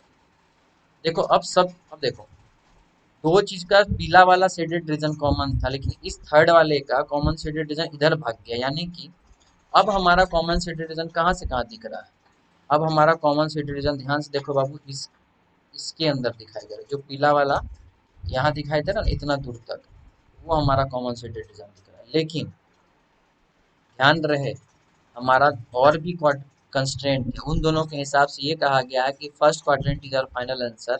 तो फर्स्ट क्वाड्रेंट अगर फाइनल आंसर तो ये भी खत्म, हमारा एग्जैक्ट आंसर कहाँ मिलेगा बाबू, तो ये जो आपको दिखाई दे रहा है ना, सिर्फ इतना दूर, ठीक है, सिर्फ इतना दूर, यही हमारा क्या होगा, हमारा फाइनल बाउंडेड फिजिबल रीजन होगा जो आपको दिखाई दे रहा है। ठीक है ना, क्योंकि फर्स्ट क्वाड्रेंट से ये बाहर चला गया, ये वाला पोर्शन बाहर है, ये जो ग्रीन कलर में आपको दिख रहा है यही हमारा क्या है बाबू, बाउंडेड फिजिबल। ठीक है, अब जब बाउंडेड फिजिबल रीजन यही है, तब आपको कॉर्नर पॉइंट ढूंढना पड़ेगा। तो एक कॉर्नर पॉइंट यहाँ दिखा, दूसरा कॉर्नर पॉइंट यहाँ दिखाई दे रहा है, ठीक है, देखो ध्यान से, तीसरा कॉर्नर पॉइंट यहाँ दिख रहा है और चौथा कॉर्नर पॉइंट यहाँ दिखाई दे रहा है। ठीक है, तो ग्राफ से चारों कॉर्नर पॉइंट्स को आपको फाइंड आउट करना है। ठीक है, और आपको मिनिमाइज मैक्सिमाइज दोनों करना है। चलिए ठीक है, फिर से हम बनाते हैं अपना क्या, टेबल। ठीक है, फिर से हम अपना टेबल बनाएंगे, ध्यान दीजिएगा। ठीक है, चार कॉर्नर पॉइंट्स हमें फिर से मिला है, तो क्या हो जाएगा, देखो ध्यान से।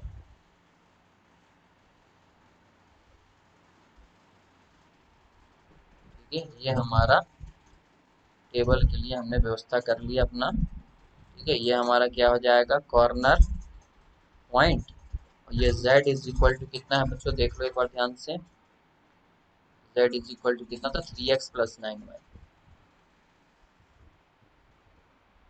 ठीक है, चलिए अब क्या करोगे, कॉर्नर पॉइंट चलो देखते हैं कौन कौन सा आया। ठीक है, अच्छे से ध्यान से देखिए कॉर्नर पॉइंट कौन कौन सा आया। ठीक है, देखियो ध्यान से, सबसे पहला कॉर्नर पॉइंट ऊपर में आपको दिख रहा होगा, ये वाला 0,20। ठीक है, दूसरा कॉर्नर पॉइंट आपको क्या दिखाई दे रहा है, ये वाला, जो कि कितना था, 0,10। ठीक है, थोड़ा सा यहाँ क्लियर नहीं दिख रहा, देख लो यहाँ पे दिखाई दे रहा है 0,10। ठीक है, तीसरा क्या है बाबू, तीसरा आपका कॉर्नर पॉइंट जो है ये वाला है, लेकिन ये चीज दिया गया नहीं है, ये हमें फाइंड आउट करना पड़ेगा। ठीक है, ये फाइंड आउट करने के लिए आप परपेंडिकुलर डाल लीजिए ग्राफ पे, यहाँ पे और यहाँ पे, तो आपको दिखाई दे देगा परपेंडिकुलर डालने के बाद कि ये कॉर्नर पॉइंट जो आपको दिख रहा है वो कितना है, 5,5 आएगा। ये चेक करके देख लीजिएगा, 5,5 आएगा। फिर यहाँ पे देख लो, ये वाला जो कॉर्नर पॉइंट है इसका ही परपेंडिकुलर डालोगे। ठीक है, परपेंडिकुलर डाल के जब चेक करोगे तो ये आपको दिखाई देगा कितना, तो ये आपको दिखाई देगा, ग्राफ से देखना अच्छे से, परपेंडिकुलर डालने के बाद पता चलेगा कि ये 15,15। ठीक है, देखना वो 15,15 ही आएगा। ये कितना आ गया बाबू, फोर्थ वाला, 15,50। ठीक है, ग्राफ से देखिएगा आपको जल्दी पता चल जाएगा। ठीक है, तो चलो इसके हिसाब से हमारा जेड का वैल्यू कितना कितना आ रहा है, देखो एक्स का वैल्यू जीरो रखोगे तो ये आ गया जीरो और ये प्लस इतना तो 180। ठीक है, चलो दूसरा 0,10 रखते हो तो जेड का वैल्यू कितना आ जाएगा बाबू, 0 10 रखने पे ये हो जाएगा आपका बाबू, ठीक है 90। ठीक है, यहाँ पे 5 से 15 और 9 5 से 45। ठीक है, 45 और 15 कितना हो गया बाबू 60। यहाँ से 45 और 135, दैट मीन्स यहाँ भी कितना आ जाएगा आपका, ये आ जाएगा 180। ठीक है, चल तो आपसे बोला गया है मैक्सिमाइज मिनिमाइज दोनों करने के। देखो मिनिमम 60 दिख रहा है, ठीक है, और मैक्सिमम दो दो दिख रहा है बाबू। ठीक है, 180 भी मैक्सिमम यहाँ भी और यहाँ भी, मतलब हमारा मैक्सिमम दो दो कॉर्नर पॉइंट पे मिला और मिनिमम एक कॉर्नर पॉइंट मिला, तो हम क्या लिखेंगे, हेयर आवर ऑब्जेक्टिव फंक्शन। ठीक है, our objective function is maximum at the corner points. ठीक है, कौन सा कॉर्नर पॉइंट पे, 0,20 and 15,15 and the maximum value is, maximum value is 180। ठीक है, ऑल्सो आवर ऑब्जेक्टिव फंक्शन, ठीक है, is minimum at the corner point. ठीक है, एट द कॉर्नर पॉइंट किस पे, 5,5 एंड मिनिमम वैल्यू इज,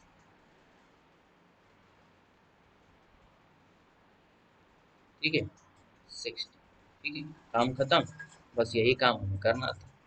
मेरे ख्याल से आपको समझ में आ गया होगा ये भी क्वेश्चन कि किस तरह से हम लोगों ने क्वेश्चन को सॉल्व किया है। मैंने आपको तीन क्वेश्चन अभी तक डिस्कस किया, ये तीनों के तीनों क्वेश्चन एक ही टाइप का आपको दिखाया था, मतलब अलग अलग तरीका का आपको दिखाई दे रहा होगा, लेकिन कंसेप्ट आपको समझ में आ रहा होगा बाबू, बिल्कुल वही है जो हम लोगों ने अभी जस्ट किया है बाकी के सभी क्वेश्चन।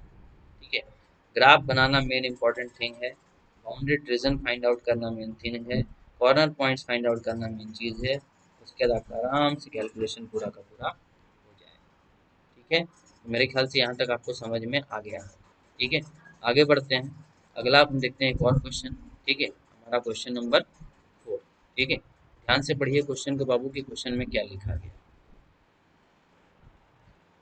देखिए क्वेश्चन नंबर 4 में क्या बोला गया है, बोला गया है determine graphically the minimum value of the objective function z is equal to -50x plus 20y subject to the constraints. ठीक है, यहाँ पे हमारे पास क्या बोला गया है बच्चों, हमें बोला गया है कि हमारे ऑब्जेक्टिव फंक्शन, जो आपके सामने ऑब्जेक्टिव फंक्शन दिखाई दे रहा है, इस ऑब्जेक्टिव फंक्शन को मिनिमाइज करने का कहीं ना कहीं बात हो रहा है। मिनिमम वैल्यू ढूंढने के लिए बोला जा रहा है, दैट मीन्स मिनिमाइज करने का बात हो रहा है, और मिनिमाइज करने के लिए हमारे पास लीनियर कंस्ट्रेंट्स। ठीक है, तो चलिए लीनियर कंस्ट्रेंट्स के आधार पे देखते हैं कि हमारा ग्राफ कैसा बनता है और हमारा जो फिजिबल रीजन है वो फिजिबल रीजन कैसा होता है। ठीक है, चलिए ध्यान दीजिएगा बच्चों, क्या करेंगे, सॉल्यूशन को समझना है। ठीक है, देखिए आवर ऑब्जेक्टिव फंक्शन, हमारा ऑब्जेक्टिव फंक्शन क्या है, आवर ऑब्जेक्टिव फंक्शन क्या है बाबू, z is equal to -50x plus 20। ठीक है, एंड आवर लीनियर कंस्टेंट्स, हमारे लीनियर कंस्टेंट्स क्या है बाबू, तो हमारे लीनियर कंस्टेंट्स आपको दिखाई दे रहे हैं, वो क्या है, 2x minus y greater than equal to -5, ये पहला लीनियर कंस्टेंट है। 3x plus y greater than equal to 3, ये दूसरा लीनियर कंस्टेंट है। 2x माइनस 3y, ठीक है, लेस देन इक्वल टू 12, ये हमारा तीसरा लीनियर कंस्टेंट है। और x greater than equal to 0, ये चौथा लीनियर कंस्टेंट है। And y greater than equal to 0, ये पांचवा लीनियर कंस्टेंट। मतलब हमारे पास 5 लीनियर कंस्ट्रेंट्स हैं और इनमें आप देख सकते हो ये क्या है बाबू, नॉन नेगेटिव रेस्ट्रिक्शंस, यानी कि 100% हमारा जो इसका कॉमन शेडेड रीजन है, ठीक है, इन दोनों का जो कॉमन शेडेड रीजन आएगा वो कॉमन शेडेड रीजन में इतना तो समझ में आ रहा है कि फर्स्ट क्वाड्रेंट में आएगा। और एक उम्मीद जगा सकते हैं कि सबका कॉमन शेडेड रीजन भी कहीं ना कहीं फर्स्ट क्वाड्रेंट में ही आएगा, ठीक है। सबका भी कॉमन शेडेड रीजन कहाँ दिखाई देगा, फर्स्ट क्वाड्रेंट, यानी कि फिजिबल रीजन जो होगा, ठीक है, फिजिबल रीजन जो होगा वो कहाँ होगा बाबू, फर्स्ट क्वाड्रेंट। अब फिजिबल रीजन कैसा होगा, बाउंडेड होगा कि अनबाउंडेड, वो तो ग्राफ बनाने का पता चलेगा, ठीक है। चलिए ग्राफ बनाने का प्रोसेस स्टार्ट करते हैं, ठीक है। हमारे पास केसेस आएंगे बच्चों, तो सबसे पहले केस नंबर 1, ठीक है, क्या है, तो हमारे पास पहला कंस्ट्रेंट क्या था, ध्यान से देखिएगा, हमारे पास पहला कंस्ट्रेंट है 2x minus Y equal to -1, ठीक है। तो इसके अकॉर्डिंग अगर आप देख सकते हो तो हमारा कोऑर्डिनेट क्या आएगा, ध्यान दीजिएगा, ये हमारा x है, ये हमारा y है। अगर x 0 रखते हैं बाबू तो y का वैल्यू देख लो 5 आ जाएगा। अगर y 0 रखते हो, ठीक है, तो x का वैल्यू -5/2, यानी कि बोल सकते हैं, ठीक है, -2.5 आ जाएगा, ठीक है। तो कोऑर्डिनेट क्या आ गया बाबू, 0,5 और -2.5,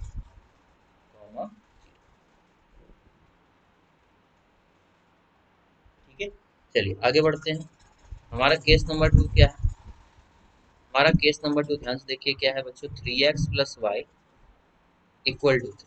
इसके हिसाब से अगर हम कोऑर्डिनेट फाइंड आउट करना चाहें, ठीक है, तो हमें एक्स और वाई देखना पड़ेगा क्या आएगा।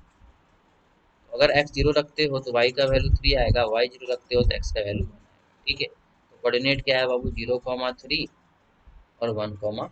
इसी तरह से केस नंबर 3 का बात किया जाए तो क्या है, 2x minus 3y is equal to 12, यानी कि यहाँ से क्या मिलेगा, यहाँ से मिलेगा बाबू, ध्यान दीजिएगा क्या, एक्स वाई, ठीक है। अगर x 0 होगा तो y का वैल्यू -4, अगर y 0 हुआ बाबू तो x का वैल्यू 6, ठीक है।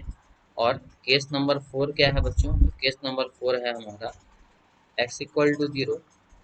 केस नंबर 5 क्या है बच्चों हमारा, तो केस नंबर 5 है हमारा y, ठीक है।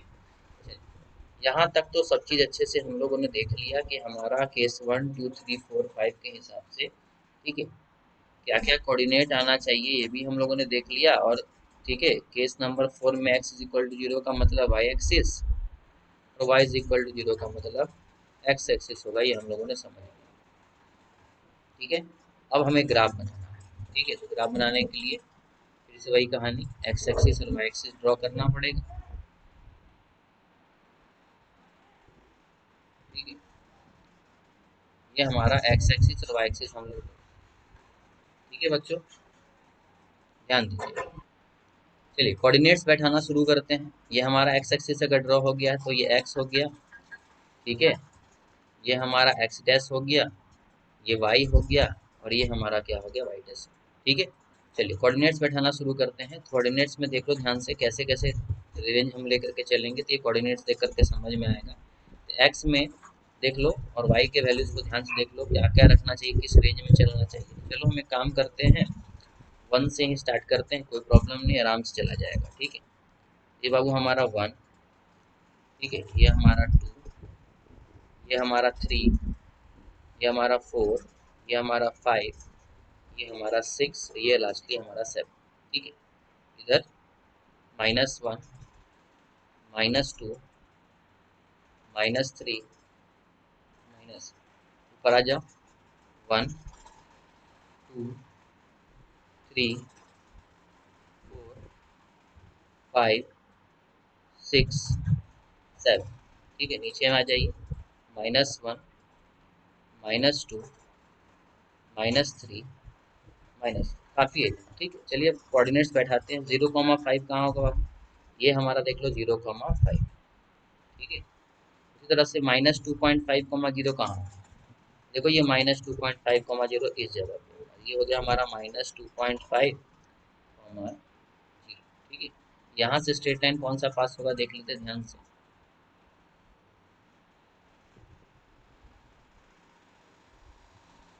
ठीक है।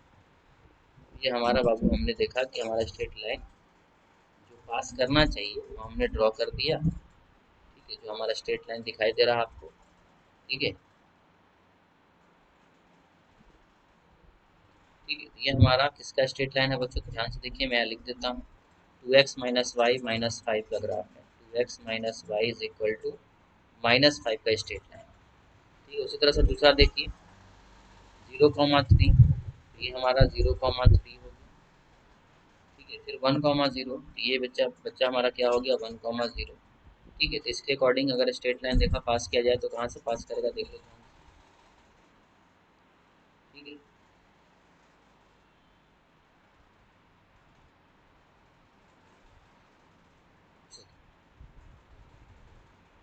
ये हमारा स्ट्रेट लाइन हो गया बच्चों। ठीक है, और नीचे कर देता हूँ, सुपीरियर होगा। ठीक है, चलिए, ये क्या है, किसका स्ट्रेट लाइन है बच्चों? तो देखो, ये है हमारा 3x plus y equal to 3। 3x plus y equal to 3 का स्ट्रेट लाइन। ठीक है, चलो आगे बढ़ते हैं। ठीक है, आगे बढ़ते हैं, ध्यान दीजिएगा। अगला कौन है बाबू? अगला हमारा देख लो, 2x minus three y is equal to 12, यानी कि 0,-4। 0,-4 कहाँ होगा बच्चा? 0,-4 यानी कि नीचे। ये है हमारा 0,-। ठीक है, फिर 6,0, तो 6,0 कहाँ होगा बच्चा? ये हमारा 6,0। इसका स्ट्रेट लाइन किधर ड्रॉ होगा, देख लो। इसका स्ट्रेट लाइन हम लोग को यहाँ से ड्रॉ होगा। ठीक है,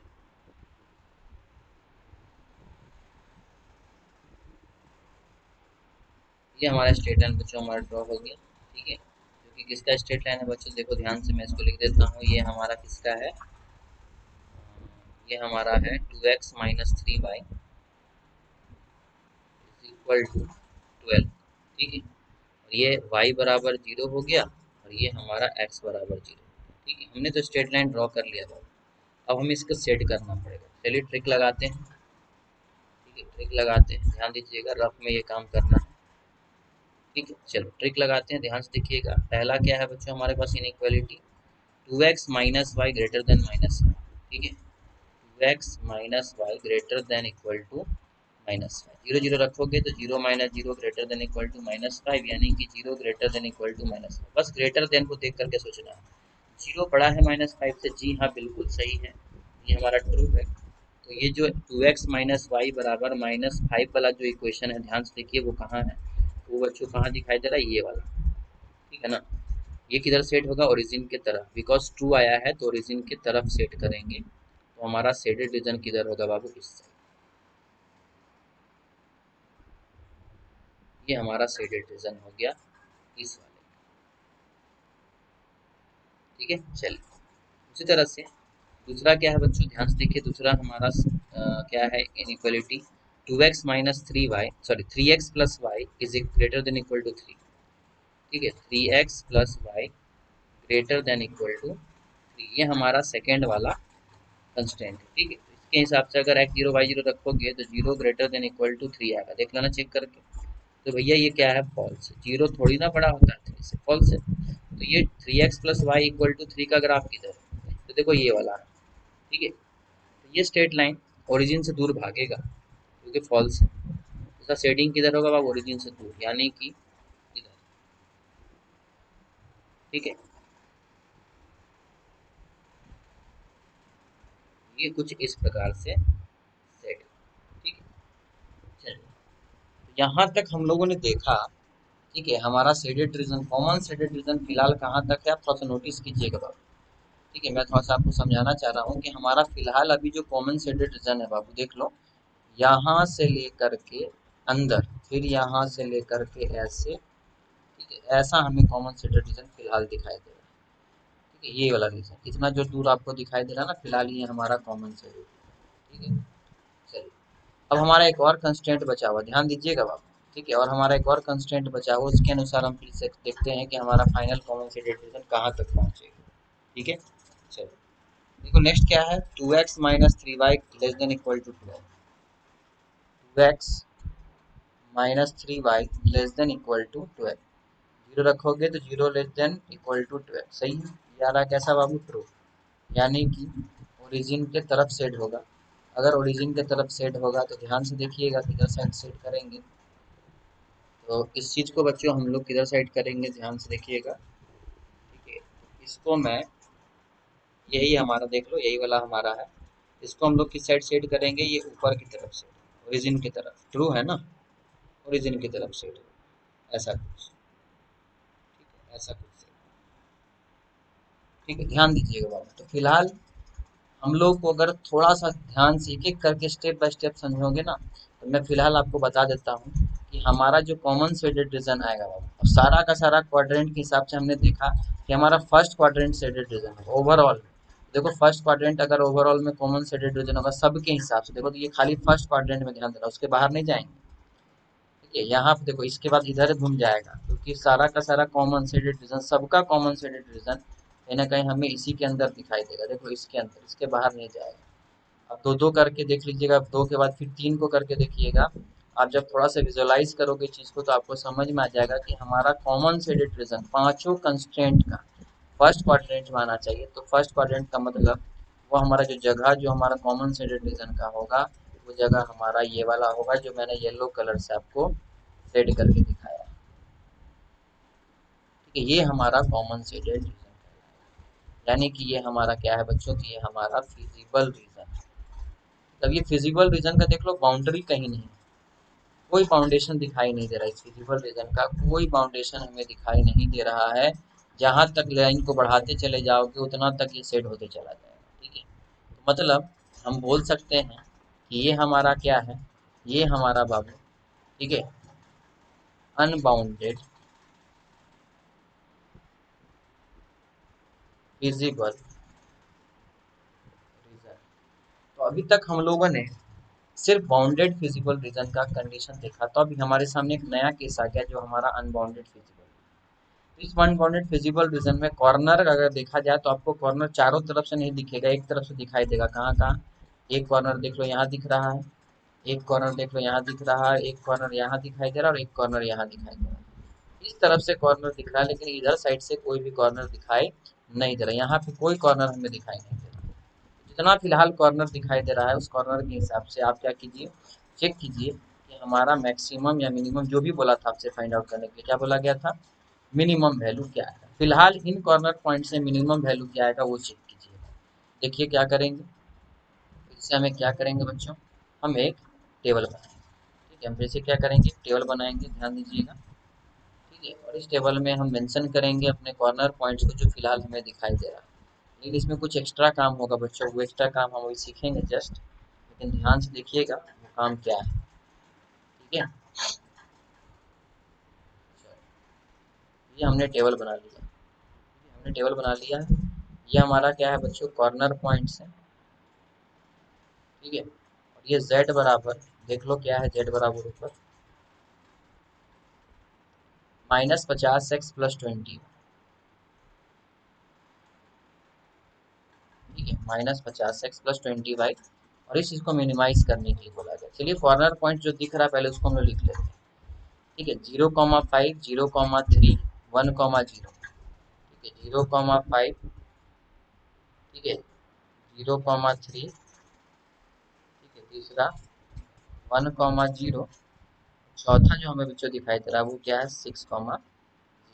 ठीक है, तो इन कॉर्नर पॉइंट्स के बेसिस पे, ठीक है, फिलहाल देखिए, ठीक है, कि हमारा मिनिमम वैल्यू क्या आ रहा है। ठीक है, तो देखो यहाँ पे अगर जेड की वैल्यू रखोगे तो देख लेना यहाँ पे वैल्यू कितना आता है, 0,25, 100 आ जाएगा यहाँ पे जेड का वैल्यू। ठीक है, यह आ जाएगा बाबू कितना आपका 60, यहाँ आ जाएगा बाबू आपका कितना -50, और यहाँ आ जाएगा बाबू कितना आपका -300। मिनिमम कौन सा बाबू, ये हमारा क्या हो गया। अब एक चीज ध्यान देना बाबू, बाउंडेड के केस में, जब हम लोग बाउंडेड का क्वेश्चन कर रहे थे तो बाउंडेड के केस में चारों तरफ से बाउंडेड रीजन जब था तो हर एक तरफ का हमने कॉर्नर पॉइंट फाइंड आउट किया, हर एक तरफ का। लेकिन अनबाउंडेड में चारों तरफ का कॉर्नर पॉइंट हमें नहीं मालूम है, हमें बस एक तरफ का one sided common corner point हमें दिखाई दे रहा, बस इस तरफ। इधर कहाँ कॉर्नर पॉइंट, एक्सट्रीम पॉइंट इधर क्या होगा वो पता नहीं है। तो क्या ये कहना सही होगा कि हमारा मिनिमम -300 ही होगा? नहीं, तो यहाँ कंफ्यूजन हो जाता है, बिकॉज बाउंडेड रीजन में तो सारा का सारा, ठीक है, एक्सट्रीम पॉइंट हमें दिखता है, लेकिन अनबाउंडेड में चारों तरफ का एक्सट्रीम पॉइंट नहीं दिखता, इसीलिए हमारे लिए कहना थोड़ा मुश्किल हो जाएगा कि यही हमारा मिनिमम है। ये कहना थोड़ा हमारे लिए मुश्किल हो जाएगा। तो अगर ये एग्जैक्टली आप पता करना चाहते हो कि हाँ यही मिनिमम है या नहीं है, उसके लिए हमें क्या करना पड़ेगा, हमें एक वेरिफिकेशन स्टेप फॉलो करना, ठीक है, ध्यान दीजिएगा, ठीक है, ठीक है, to examine we have to follow, ठीक है, we have to follow verification step, we have to follow verification step. अब इस वेरिफिकेशन स्टेप में क्या करना है बच्चों, ध्यान से देखिएगा, मैं कुछ चीज़ें लिखूंगा जो आपको समझ में आना चाहिए, स्टेप बाय स्टेप समझिएगा चीज़ को, क्या लिख रहा हूँ ध्यान दीजिएगा, ठीक है, देखो,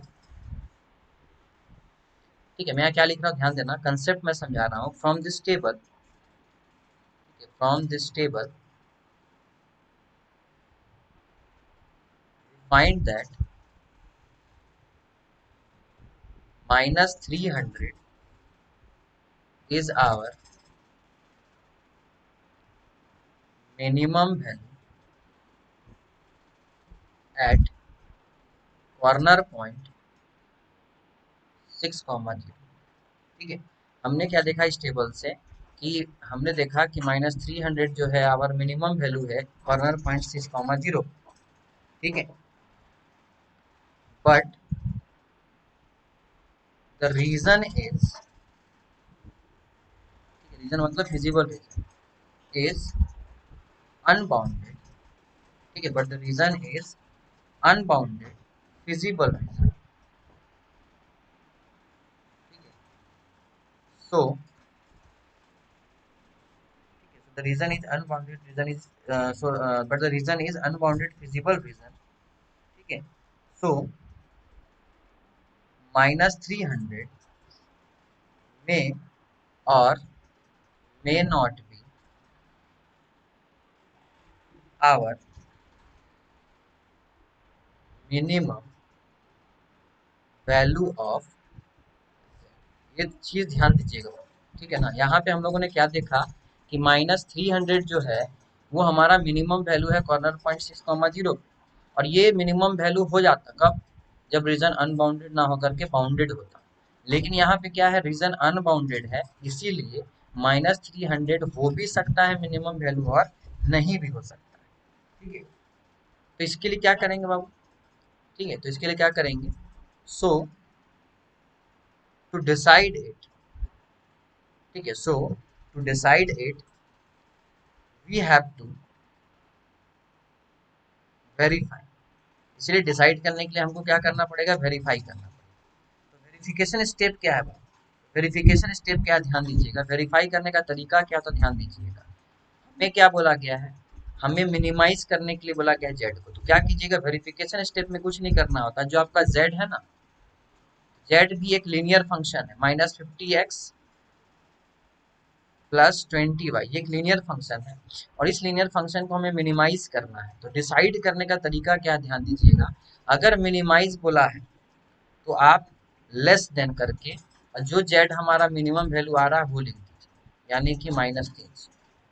सुनिएगा ध्यान से, मैं रिपीट कर रहा हूँ, वेरिफिकेशन स्टेप क्या है, इस जेड को हमें, ऑब्जेक्टिव फंक्शन को हमें मिनिमाइज करना है, तो वेरीफाई करने का तरीका क्या है, ध्यान दीजिएगा, ये वेरिफिकेशन स्टेप क्या होता है, यहाँ हमें क्या करना है कि जो हमारा ऑब्जेक्टिव फंक्शन में लीनियर फंक्शन मौजूद था, यानी कि -50x +20y, इस चीज़ को मिनिमाइज करना था, ठीक है, तो मिनिमाइज करना था, तो ये चेक करना है कि -300 सही में मिनिमम वैल्यू है या नहीं। तो हम क्या करेंगे, इस ऑब्जेक्टिव फंक्शन को लिखेंगे, लीनियर फंक्शन को लिखेंगे, मिनिमाइज बोला है इसीलिए लेस देन का सिंबल का इस्तेमाल करेंगे, ठीक है, और जेड के जगह पे देखो, ये चीज जेड के बराबर था ना, तो जेड की जगह पे क्या लिख देना, वही मिनिमम वैल्यू लिख देना जो आपको यहाँ पे दिखाई दे रहा है फिलहाल, तो -300 हमने लिख दिया।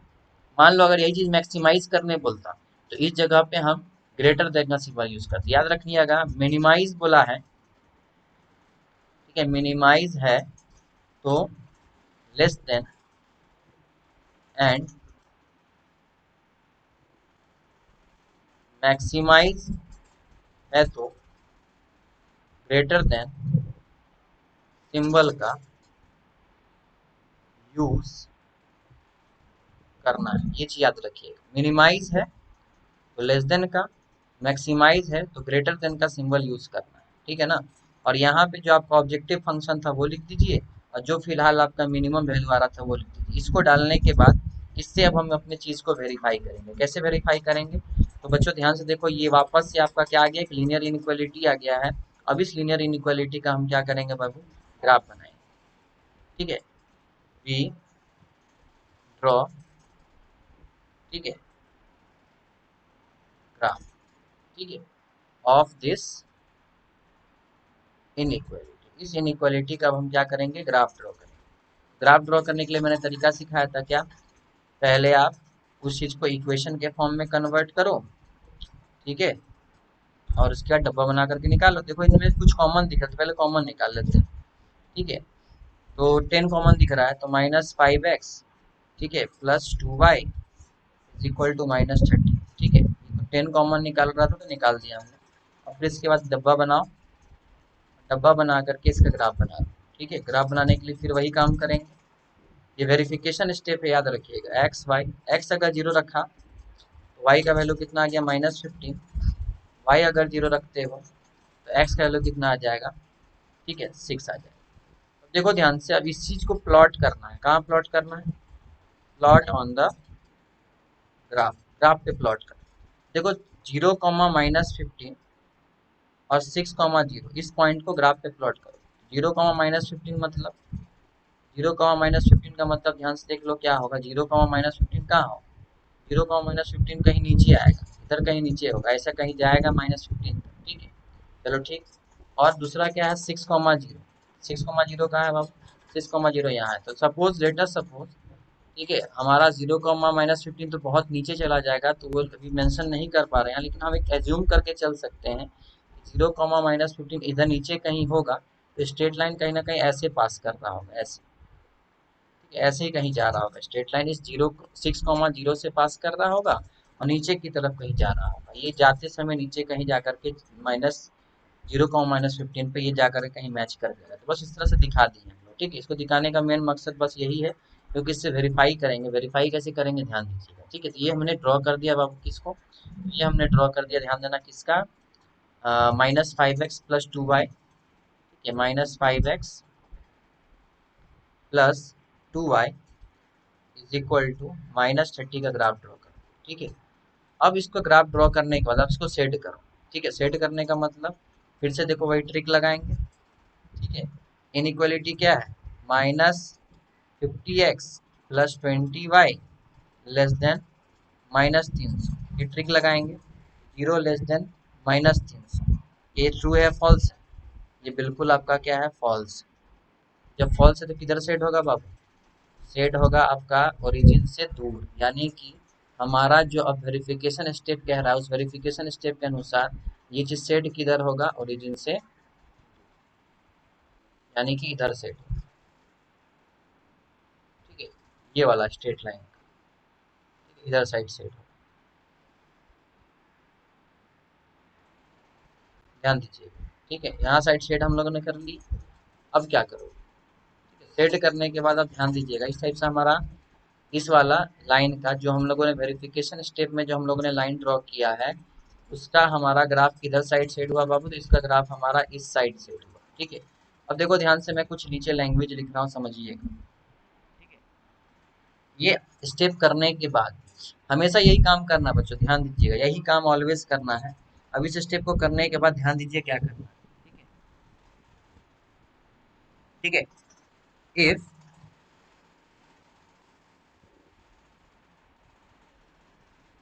ठीक है, अच्छा ऐसे कर सकते हैं, यहाँ नीचे लिख सकते हो,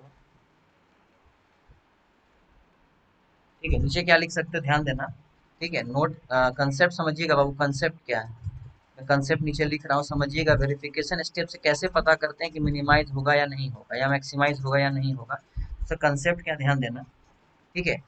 check whether, check whether the resulting, ठीक है, रिजल्टिंग ग्राफ ऑफ द, ठीक है, इनइक्वालिटी, या मतलब कि जो वेरिफिकेशन स्टेप में जो इनइक्वालिटी यूज किया है ना वो वाला रिजल्टिंग ग्राफ, मतलब कौन सा, वेरिफिकेशन स्टेप वाला जो इनइक्वालिटी था, वेरिफिकेशन स्टेप वाला जो, ठीक है, इनइक्वालिटी ऑफ वेरिफिकेशन स्टेप का जो ग्राफ था वही रिजल्टिंग ग्राफ कहला रहा है, ठीक है ना। Resulting graph of the inequality, ठीक है, has points in common, has points in common with the, ठीक है, with the unbounded feasible region और नॉट, ठीक है। चेक करेंगे हम इतना काम करने के बाद, ये जब काम आप लोगों ने प्लॉट कर दिया, प्लॉट करने के बाद जब हमने ग्राफ बना करके सेट किया, तो सेट करने के बाद देखो कि सेट करने के बाद जो शेडेड रीजन हमारा आया है इस रिजल्टिंग ग्राफ का, इस इनइक्वालिटी का, वेरिफिकेशन स्टेप में जो इनइक्वालिटी हम लोगों ने जनरेट किया है, इसका जो ग्राफ है, इसका जो ग्राफ है वो पिछले वाले कॉमन शेडेड रीजन यानी कि अनबाउंडेड फिजिबल रीजन के साथ उसका कुछ कॉमन पॉइंट मिलता है कि नहीं। मतलब कि इसका मीनिंग क्या है, ध्यान दीजिएगा, ये जो ग्रीन कलर का ग्राफ जो मैंने रंगा है, ये पीले वाले के ऊपर ओवरलैप कर रहा है कि नहीं। देखो जी हाँ, यहाँ ओवरलैप कर रहा है, यहाँ क्या हो रहा है बच्चों, ओवरलैप कर रहा है, मतलब कि कॉमन पॉइंट है, ठीक है। पीला वाला के ऊपर अगर ये ग्रीन कलर का चीज क्या कर गया, ओवरलैप कर गया, मतलब अगर ये चीज ओवरलैप कर गया दैट मीन्स कॉमन पॉइंट है, तो वही चीज बोला गया चेक करने के लिए कि check whether the resulting graph of the inequality has points in common with the unbounded feasible region और नॉट। जी हाँ, ठीक है, हमने यहाँ पे देखा कि यहाँ पे हमारा फिजिबल रीजन के साथ कॉमन पॉइंट है, अगर उसी के ऊपर ओवरलैप कर रहा है दैट मीन्स कॉमन पॉइंट है, ठीक है, याद रखिएगा। चेक कर लेंगे, और चेक करने के बाद ध्यान दीजिए नीचे क्या लिख रहे हैं, ठीक है। if it has if it has common points, common points मतलब ओवरलैप कर रहा है, ठीक है ना। if it has common point, ठीक है, then -300 will be the, sorry, will not be the minimum value of z, ठीक है, मिनिमम वैल्यू ऑफ z। अगर कॉमन पॉइंट मिल गया यानी कि ओवरलैप कर गया, तो जो हमारा -300 को जिसको हम मिनिमम वैल्यू बोल रहे थे ना बाबू, वो मेरा मिनिमम वैल्यू नहीं होगा, समझ जाना। अगर ओवरलैप कर गया, याद रखना वेरिफिकेशन स्टेप में अगर ओवरलैप कर जाता है, ठीक है, कॉमन पॉइंट मिल जाता है, तो जो हमारा मिनिमम वैल्यू निकल करके आया था ना -300, तो हम बोलेंगे कि ये -300 हमारा मिनिमम वैल्यू नहीं है, ठीक है ना। और इफ इट हैज, ठीक है, नो कॉमन पॉइंट्स, ठीक है, नो कॉमन पॉइंट्स मतलब do not overlap, feasible region के साथ ओवरलैप नहीं करता है, ठीक है ना, डू नॉट ओवरलैप, ठीक है, कॉमन पॉइंट नहीं यानी कि ओवरलैप नहीं कर रहा फिजिबल रीजन के साथ, then -300 will be the minimum, ठीक है, मिनिमम वैल्यू ऑफ जेड, ठीक है, मिनिमम या मैक्सिमम जो भी बोला वो उसका वैल्यू कहलाएगा। तो हमने यहाँ पे कंसेप्ट देखा बाबू, तो कंसेप्ट देखने के बाद जब आपको समझ में आ गया ये कंसेप्ट था, इस कंसेप्ट को देखने के बाद हमें समझ में आ गया, तो हमारा फाइनल सॉल्यूशन अब क्या लिखोगे, देखो फाइनल सॉल्यूशन हम क्या लिखेंगे, तो हम लिखेंगे हेयर, ठीक है, रिजल्टिंग, ठीक है, resulting graph of the inequality in verification step, ठीक है, वेरिफिकेशन स्टेप, ठीक है, has common points with the unbounded feasible region, ठीक है, with the unbounded feasible region, so we can say, ठीक है, -300 will not be the minimum value, ठीक है, will not be the minimum value of z at corner point, ठीक है, eight corner point कौन सा बाबू, 6,0। तो भैया मिनिमम वैल्यू क्या होगा, तो मिनिमम वैल्यू हम डिटरमाइन नहीं कर पाएंगे, याद रखिएगा। जब ये मिनिमम वैल्यू नहीं है, दैट मीन्स हम क्या बोल सकते हैं बाबू, हम लास्टली बोल सकते हैं सो, ठीक है, so there will be some other, ठीक है, some other minimum value of z which can't be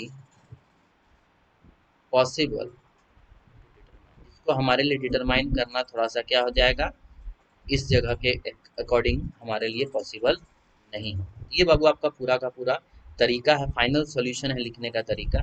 ये मैंने आपको स्टेप समझा दिया है, कंसेप्ट समझा दिया। देखो ग्राफ बनाएं, ग्राफ बनाने के बाद ये वेरिफिकेशन स्टेप है, ये आपके सॉल्यूशन में, देखो आपके सॉल्यूशन में ये सब आएगा बाबू, ये सब आपके सॉल्यूशन में आएगा, ठीक है ना, जो मैंने लिखा है ये सब आपके सॉल्यूशन में, यहाँ तक, कहाँ तक बाबू, ये सब आपके सॉल्यूशन में यहाँ तक आएगा, ठीक है, आपके आंसर में, जो आप आंसर बनाओगे आंसर में यहाँ तक आएगा, ठीक है। फिर मैंने ब्लैक से जो लिखा है कंसेप्ट, ये कंसेप्ट मैंने समझाने के लिए लिखा है, बाकी आपका फाइनल आंसर फिर कहाँ आएगा बाबू, आपका फाइनल आंसर फिर यहाँ से आपका स्टार्ट हो जाएगा। तो ये आपका आंसर में, आपके आंसर कॉपी में यहाँ से फिर लिख देना, ठीक है ना। तो ये आपका तरीका हो गया बाबू समझने का, मतलब सीधी सी बात है, जब भी अनबाउंडेड रीजन रहे तो समझ लेना बाबू, अटेंटिव हो जाना, एक्टिव हो जाना, कि हमें यहाँ वेरिफिकेशन स्टेप लगाना पड़ेगा, वेरिफिकेशन स्टेप लगाना पड़ेगा, यानी कि सीधी सी बात है, उस वेरिफिकेशन स्टेप में अगर मिनिमम बोलेगा तो ऑब्जेक्टिव फंक्शन, यानी कि जो लीनियर फंक्शन ऑब्जेक्टिव फंक्शन में यूज किया गया था उसके जगह लेस देन का सिंबल लगा लेना, और जो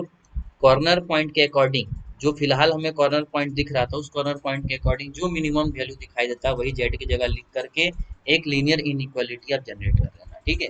और उस लीनियर इनइक्वालिटी का ग्राफ ड्रॉ करना, अगर उस ग्राफ का shaded region, feasible shaded region का ओवरलैप करके, तो बोलेंगे कि हमारा मिनिमम या मैक्सिमम वैल्यू फाइंड आउट करना हमारे लिए इम्पॉसिबल होगा, वो जो वैल्यू हमें दिख रहा है फिलहाल मिनिमम, वो मिनिमम या मैक्सिमम नहीं होगा, ठीक है। और अगर किसी कारण से ओवरलैप नहीं किया, देखना जब आप ग्राफ बनाओगे तो आपको समझ में आएगा खुद, अगर किसी कारण से ओवरलैप नहीं किया, दैट मीन्स हम सीधा सीधा बोलेंगे कि जी हाँ, जो मिनिमम वैल्यू या मैक्सिमम वैल्यू आपको दिख रहा है पहले से, वही हमारा फाइनल आंसर होगा, वही हमारा मिनिमम है। जैसे मान लो यहाँ पे -300 मिनिमम दिख रहा है, अगर यही ग्राफ ओवरलैप नहीं करता तो हम लास्ट में लिखते हैं कि हेयर, ठीक है, the resulting graph of inequality in verification step has no common points with the unbounded feasible region, so we can say -300 will be the minimum value of z at corner point 6,0, ठीक है। अगर नहीं करता तो हम ये चीज लिख देते हैं। तो मेरे ख्याल से बच्चों आपको समझ में आ गया होगा, यही दो चीज बाबू हम लोग को ग्राफिकल अप्रोच, ग्राफिकल मेथड में पढ़ना है, यानी कि हमें बाउंडेड रीजन और अनबाउंडेड रीजन के बारे में जानकारी चाहिए था, वो जानकारी हम लोगों ने ले लिया। अब इससे रिलेटेड बाबू आपके पास ढेर सारा क्वेश्चन है, उन ढेर सारे क्वेश्चंस को आप बनाइए, जो कि आपका क्या है बाबू, वो आपका कहीं ना कहीं एक प्रैक्टिस पर्पस के लिए होगा। कोई भी तरह का अगर डाउट है, नहीं समझ में आ रहा, कमेंट सेक्शन में जरूर मुझे मैसेज कीजिए, ताकि मैं उसके बेसिस पे, हो सकता है अगर आपको कोई डाउट है तो मैं आपका डाउट क्लियर करूँ, ठीक है। तो ये बच्चों हम लोगों ने ग्राफिकल सॉल्यूशन देखा, एक ग्राफिकल मेथड देखा, जिस ग्राफिकल मेथड के बेसिस पे हमने ये फाइंड आउट करना सीखा है कि लीनियर प्रोग्रामिंग प्रॉब्लम्स को ग्राफिकली कैसे फाइंड आउट करते हैं, अगर बाउंडेड रीजन रहा तो सॉल्व करने का तरीका क्या होगा, ऑब्जेक्टिव फंक्शन को मैक्सिमाइज या मिनिमाइज करने का तरीका क्या होगा, और अगर अनबाउंडेड रीजन रहा, अनबाउंडेड फिजिबल रीजन रहा, तो उसको सॉल्व करने का ग्राफिकली तरीका क्या होगा, ये हम लोगों ने अभी तक इन दो वीडियोस में देखा है। जो मैंने पहला वीडियो बताया था वो इंट्रोडक्शन पार्ट था, और इस सेकंड वीडियो में जो मैंने आज बनाया है, ये वीडियो पूरा का पूरा आपका न्यूमेरिकल बेस्ड था, जिस न्यूमेरिकल बेस्ड में मैंने आपको समझाया ग्राफिकल लीनियर प्रोग्रामिंग प्रॉब्लम्स को ग्राफिकली कैसे सॉल्व करना। अब एक पार्ट और वीडियो का बचा हुआ है, उस पार्ट ऑफ द वीडियो में मैं आपको बताऊंगा कि different types of linear programming problems क्या क्या होते हैं जो हमें हैंडल करना होता है। यानी कि आपको मैं बताऊंगा कुछ वर्ड प्रॉब्लम्स, उस वर्ड प्रॉब्लम्स को हम लोग सॉल्व करना सीखें। जैसे आप लोगों ने linear equation in two variable पढ़ा था ना, वहाँ पे आप लोगों ने सॉल्यूशन पढ़ा था सिस्टम ऑफ लीनियर इक्वेशंस को सॉल्व करने के लिए। ग्राफिकल मेथड आपने पढ़ा था, सब्स्टिट्यूशन मेथड, अलजेब्रिक मेथड यानी कि सब्स्टिट्यूशन है ना, एलिमिनेशन, क्रॉस मल्टीप्लिकेशन आप लोगों ने पढ़ा था। लेकिन अब लीनियर इनइक्वालिटी है, तो लीनियर इनइक्वालिटी है तो इसका भी ग्राफिकल सॉल्यूशन हमने देखा। इसका भी हम लोगों ने 11th क्लास में सॉल्यूशन निकालने सीखा था with the help of algebraic method. ठीक है, और ग्राफिकल सॉल्यूशन भी हम लोगों ने देखा। और हम इस 12th क्लास में ठीक है देखेंगे कि कैसे इस इनइक्वालिटी के प्रॉब्लम को हम सॉल्व करते हैं। अगर वर्ड प्रॉब्लम हमारे पास रहे तो कैसे उस ऑब्जेक्टिव फंक्शन को मैक्सिमाइज या मिनिमाइज करेंगे, ये सब हम लोग अपने नेक्स्ट लेक्चर में देखेंगे। फिलहाल आज के लिए बस इतना ही। आप एनसीईआरटी के क्वेश्चंस को देखिए जा करके। एनसीईआरटी में पहला एक्सरसाइज में ढेर सारा क्वेश्चन दिया गया है इनसे रिलेटेड, आप जा करके बनाइए। ठीक है, मैंने पूरा का पूरा प्रोसेस स्टेप हर चीज़ लिख दिया बाबू।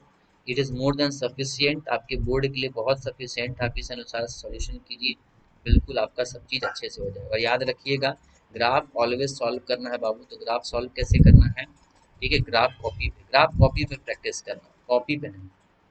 सर रिक्वेस्ट, ग्राफ कॉपी पे प्रैक्टिस करना, इससे आपको फ़ायदा होगा। ठीक है, आपको एक अनुमान मिल जाएगा कि हमारा सेटेड रीजन हम कैसे ढूंढते हैं। ठीक है, बहुत अच्छे से प्रैक्टिस हो जाएगा बाबू। ये ऐसा चैप्टर है ना जहाँ से आप फुल मार्क्स स्कोर कर सकते हैं। ठीक है, और ज़्यादातर ना बाबू बोर्ड एग्जाम्स में, ठीक है, जो नेक्स्ट अगला लेक्चर जो हम लोग पढ़ने वाले हैं उससे ज़्यादातर क्वेश्चन नहीं आता है। वो सीबीएसई में है ना क्वेश्चंस आते हैं different types of linear programming problem से। लेकिन अगर आप स्टेट बोर्ड के बच्चे हो, बिहार बोर्ड से अगर आप बिलोंग कर रहे हो, तो ये जो ग्राफिकल प्रॉब्लम्स है बाबू, यही ग्राफिकल प्रॉब्लम्स आपको आते हैं। जो मैंने आज के 2 लेक्चर्स में अभी तक पढ़ाया है, बस वहीं से क्वेश्चंस आते हैं बिहार बोर्ड वगैरह। बिहार बोर्ड में वर्ड प्रॉब्लम से रिलेटेड क्वेश्चन नहीं आता, लेकिन फिर भी जानकारी के बेसिस पे हम लोग पढ़ लेंगे। ठीक है, देख लेंगे, जरूरी है। ठीक है, बाद बाकी चलिए मिलते हैं नेक्स्ट लेक्चर में, लेक्चर नंबर 3rd में, जो हमारा आखिरी लेक्चर होगा इस चैप्टर का। तब तक के लिए बच्चों bye bye, take care and have a nice day.